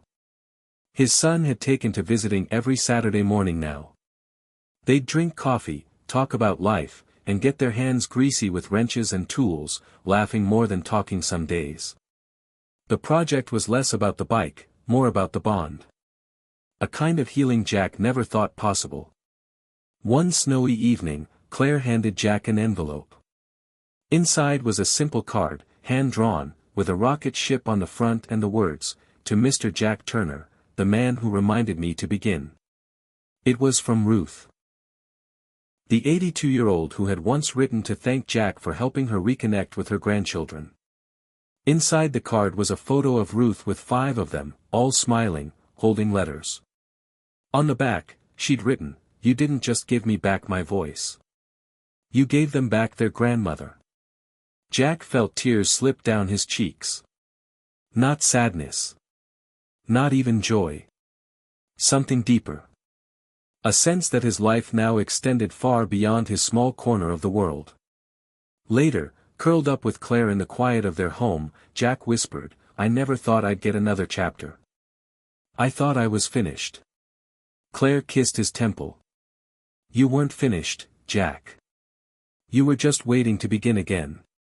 The fire crackled beside them, the snow fell steadily outside, and Jack knew, down to his bones, that what Elon had said was true. We don't stop when we're tired. We stop when we're done. And Jack? He wasn't done. Not even close. Winter melted into spring slowly in Ashbrook, the snow receding like old memories making room for new growth. Jack Turner sat on his back porch, watching the garden he and Claire had planted together push timid green shoots through the soil. The daffodils were always first, brave little things that bloomed even when the nights stayed cold. Jack admired them. They didn't wait for perfect conditions. They just rose up anyway. The town felt different now, or maybe Jack did. Faces that once passed him without a glance now stopped to talk, to share a story, to say thank you. A man at the hardware store offered to carry Jack's paint supplies, saying, "You're the reason I started fixing up my old shed." A cashier at the grocery store told him her mother had joined Claire's online group and now hosted Sunday dinners again. Everywhere he went, Jack felt the ripple effect of one stubborn decision to take his life back. The launch of his memoir was only a week away, and the publisher had arranged a modest reading at the local library. Jack hadn't imagined a book tour, much less one that might draw media attention, but as the event neared, he felt more calm than nervous. The book wasn't about him, not really. It was a love letter to everyone who'd been told to quiet down, slow down, sit back.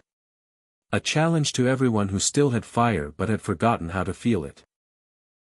On the morning of the event, Jack dressed with care. Not for vanity, but for reverence. He chose a clean denim shirt, slacks, and the leather boots Claire had polished the night before.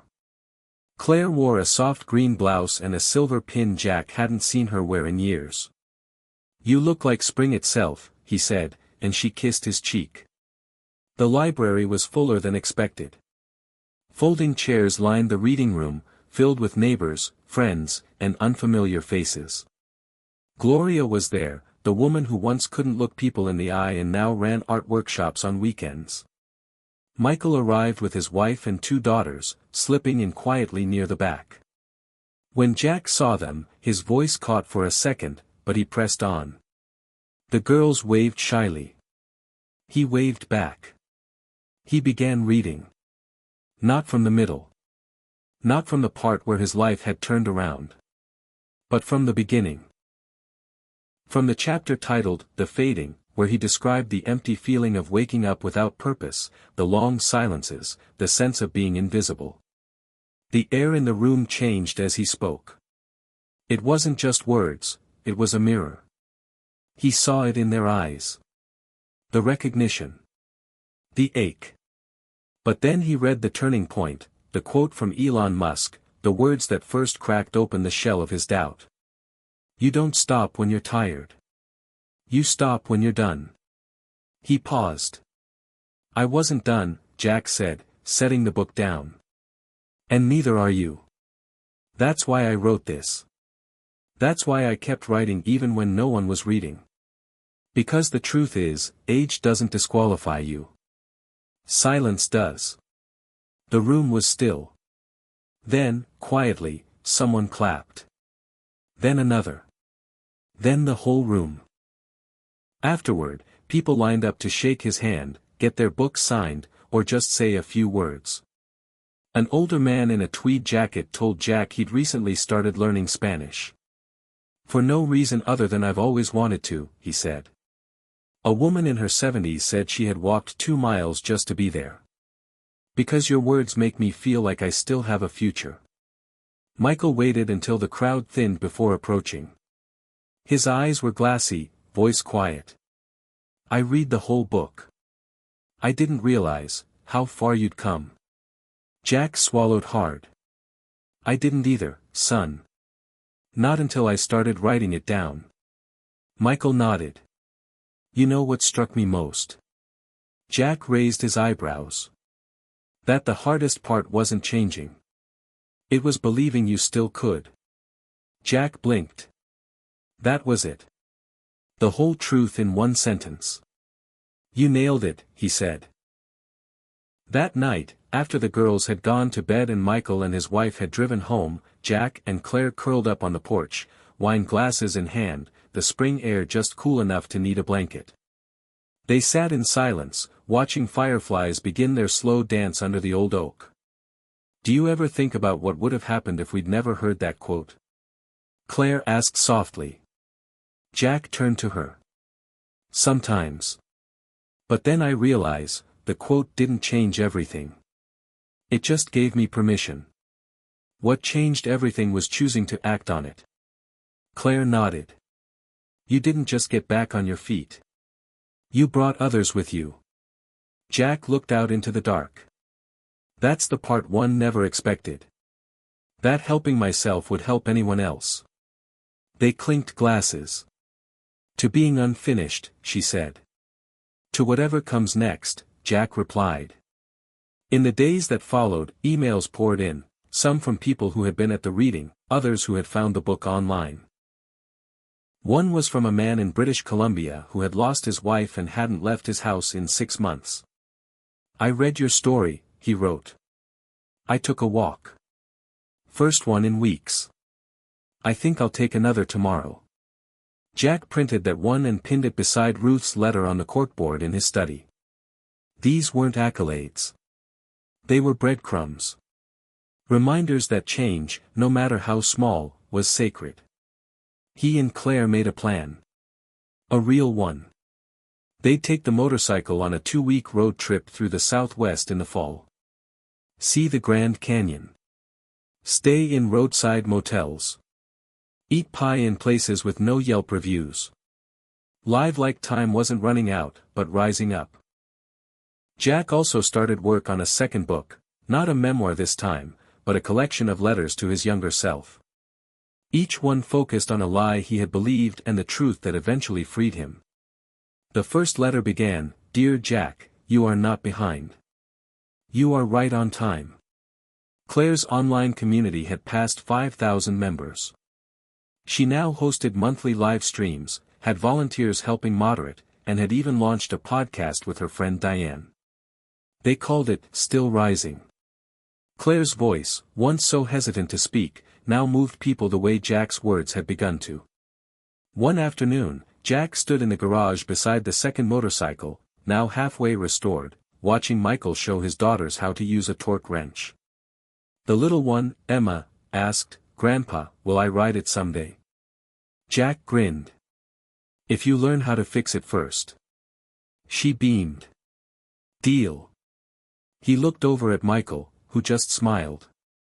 They didn't need to say anything. Later that night, Jack sat alone in the garage, surrounded by tools, oil-streaked rags, and the quiet hum of a life that finally felt lived. He opened his journal and wrote only one sentence. "I'm not done because I'm not supposed to be done." He closed the book, leaned back in the chair, and felt the world wrap around him, not with finality, but with open arms. Jack Turner never expected to be asked to speak at a university. Yet here he was, standing backstage at the University of Wisconsin auditorium, listening as a young professor introduced him with words like resilience, redefinition, and purpose after 60. The lights were low, the crowd was quiet. It wasn't a massive venue, just over 100 students, faculty, and locals, but it was enough to make his palms sweat. He wiped them against his pants and breathed in slow, deep lungfuls. Claire had slipped a note in his jacket pocket before he left that morning. He could feel it there now. He hadn't read it yet. He wanted to wait until he needed it. "Ladies and gentlemen, please welcome Jack Turner." Polite applause. Jack stepped into the light. The microphone waited, tall and simple. He adjusted it slightly and looked out. Young faces. Older faces. Curious faces. Some skeptical, some expectant. He could feel the room waiting. "I was 67 when I decided to change my life," he began. "Not because I had a plan. Not because someone told me to. I just realized I didn't want to die waiting for someone else to give me permission to live again." The room fell completely silent. He told them the short version, the motorcycle, the blog, the quote from Elon Musk, the day everything began to shift. But he didn't dwell on the details. He talked instead about belief. The kind that sneaks up on you slowly. The kind that has to be built like a house, brick by brick. And then he said it, the rule, the line that had saved him. You don't stop when you're tired. You stop when you're done. There it was. He felt the ripple. Heard pens scribbling. Saw nods from people who didn't even know they were nodding. "Let me ask you something," Jack continued. "What if the most important thing about your life hasn't happened yet? What if the chapter you're afraid to write is the one that changes everything?" After the applause, after the handshakes, after the inevitable few who asked how to find purpose, Jack sat outside on a bench near the fountain. The night air was brisk, and the stars above were sharp and still. He reached into his jacket and pulled out Claire's note. Her handwriting, neat and familiar, said only this. "I love who you've become. But even more, I love the man who dared to become him." Jack closed his eyes. It wasn't pride he felt. It was presence. The rare peace of knowing that, finally, he had nothing left to prove, but everything still to experience. When he returned home the next day, Claire met him at the door like always. But this time, there was news. "We've been invited to a panel in Chicago," she said, holding a printed email. "It's a conference on aging, creativity, and the future. They want both of us." Jack blinked. "Me and you?" "You and me," she said, smiling. "We're kind of a thing now." He laughed, kissed her, and said, "Well, let's go show them what the second act really looks like." The conference took place a month later. Jack and Claire sat on a panel alongside doctors, researchers, and aging specialists, but it was clear who the audience had come to hear. They weren't professionals. They were proof. And that mattered more than credentials ever could. During the Q&A, someone in the back, a woman in her early 60s with a gray braid and piercing eyes, stood up and said, "I'm scared I've waited too long. My husband died. My kids are gone. And I feel like I've missed every train. What would you say to someone like me?" Jack stood and walked slowly toward the edge of the stage. He didn't speak right away. Then he said, "You haven't missed the train. You are the train. The only question is, where do you want to go next?" The crowd clapped. But the woman, she just smiled. A real, trembling, honest smile. And that was enough. That night, back in their hotel room, Jack and Claire lay awake, holding hands, listening to the city move outside the window. "You know," Claire whispered, "all this started with you trying to fix a motorcycle." Jack chuckled. "I wasn't fixing the bike. I was fixing me." In the months that followed, their lives settled into a rhythm that was anything but ordinary. Jack's second book, Letters to the Man I Thought I'd Be, was picked up by a national imprint. The blog hit 100,000 subscribers. Claire's group, The Second Flame, became a non-profit and began organizing in-person meetups around the country. There was a waiting list for their podcast's live recordings. And yet, they still had coffee on the porch every morning. Still held hands at the diner. Still took long walks and picked wildflowers on the side of the road.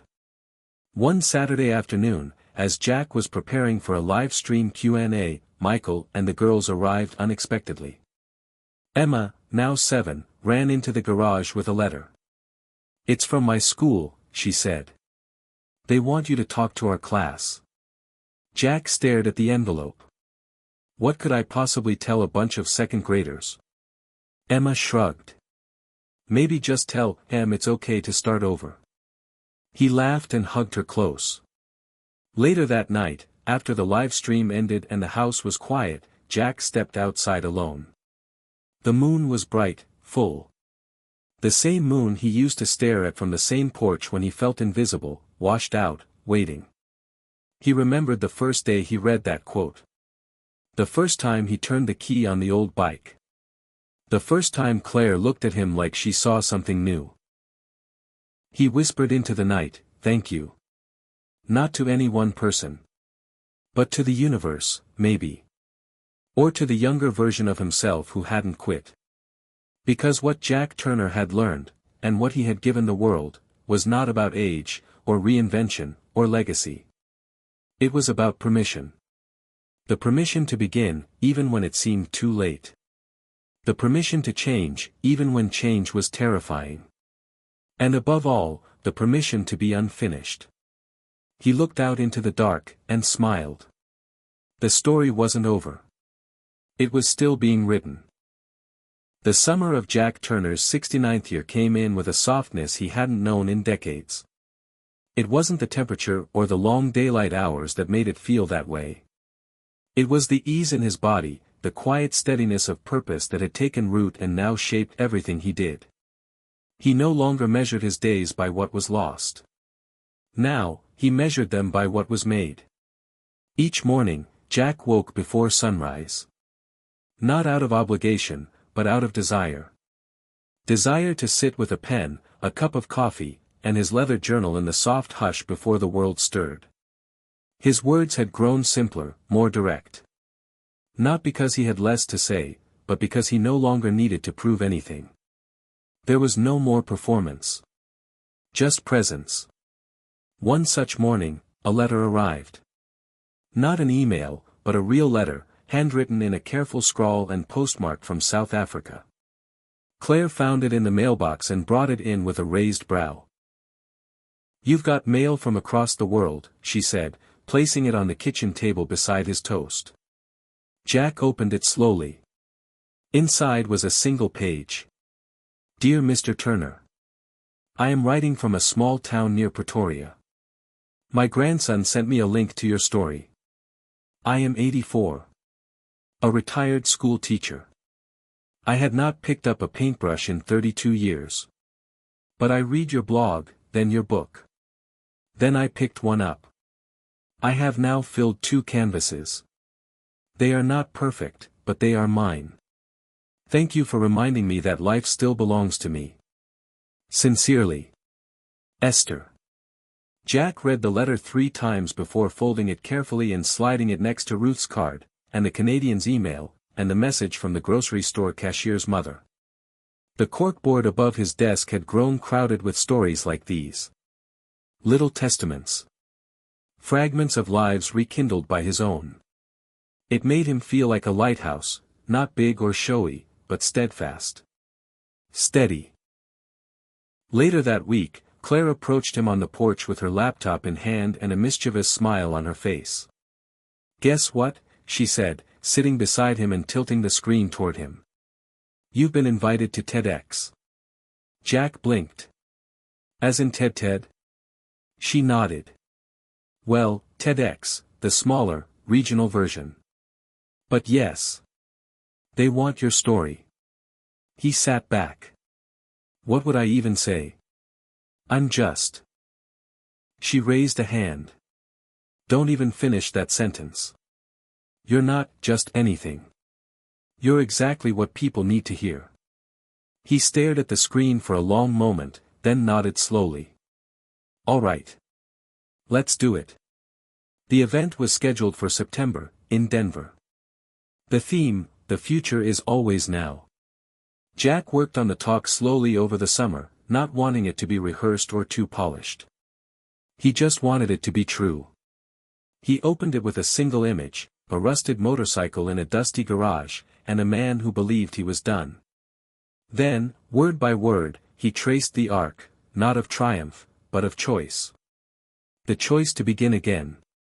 The quote from Elon was there, of course, but now it came not as the centerpiece, but as the spark that lit something deeper. We don't stop when we're tired. We stop when we're done. And the truth is, most of us never really get to done, because the story keeps unfolding, as long as we keep showing up. Claire watched from the front row. So did Michael, and his wife, and the girls. And when Jack stepped down from the stage, he wasn't thinking about applause or cameras or clicks. He was thinking about the garden back home, and the garage, and the quiet hum of the life they'd built since it all began. After the talk aired online, things accelerated in ways Jack could hardly keep up with. Publishers requested speaking tours. Foundations offered partnerships. A documentary team from PBS reached out. At one point, Jack sat at the kitchen table and said, "I think I accidentally became a movement." Claire just smiled.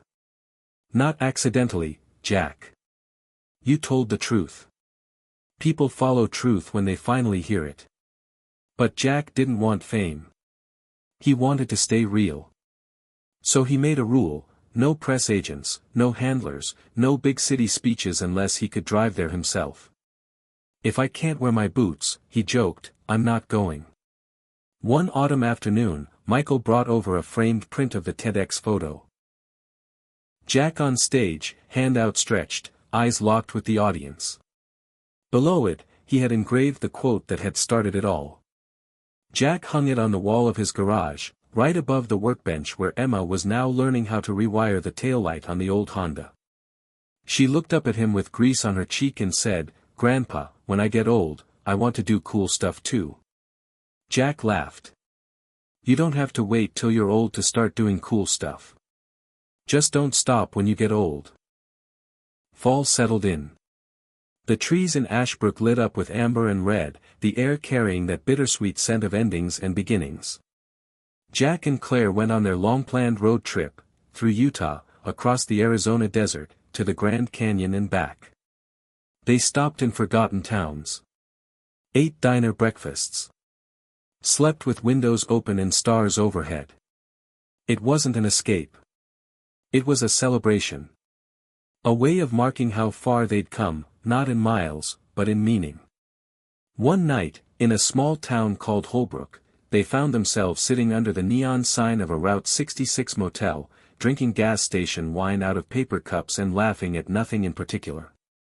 Claire leaned her head on Jack's shoulder and said, "You know, you're not who I married. But you're even better." He kissed her forehead. "You, too."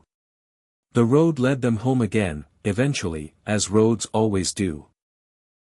And when they returned, the leaves had mostly fallen, and the town had cooled, and the next chapter was waiting like a blank page. Jack Turner stood on the porch, took a deep breath of October air, and whispered, "I'm still not done." And he meant it. Winter returned to Ashbrook quietly, blanketing the town in a hush that felt less like an ending and more like a pause. Jack Turner had come to love this time of year, the stillness, the long shadows, the way everything seemed to exhale and settle into itself. He no longer saw winter as a symbol of decline. Now it felt like rest, preparation, a necessary stillness before something new. He was 70 now. 70. A number that once loomed like a stop sign but now felt more like a mile marker. A place to take note, not to turn back. 70 with a full heart, working hands, a purpose that stretched out before him like an open road. The garage had become something of a sanctuary. Not just for Jack, but for a handful of neighbors who had begun to gather there on Saturday mornings for what they called, build and coffee. There was no agenda.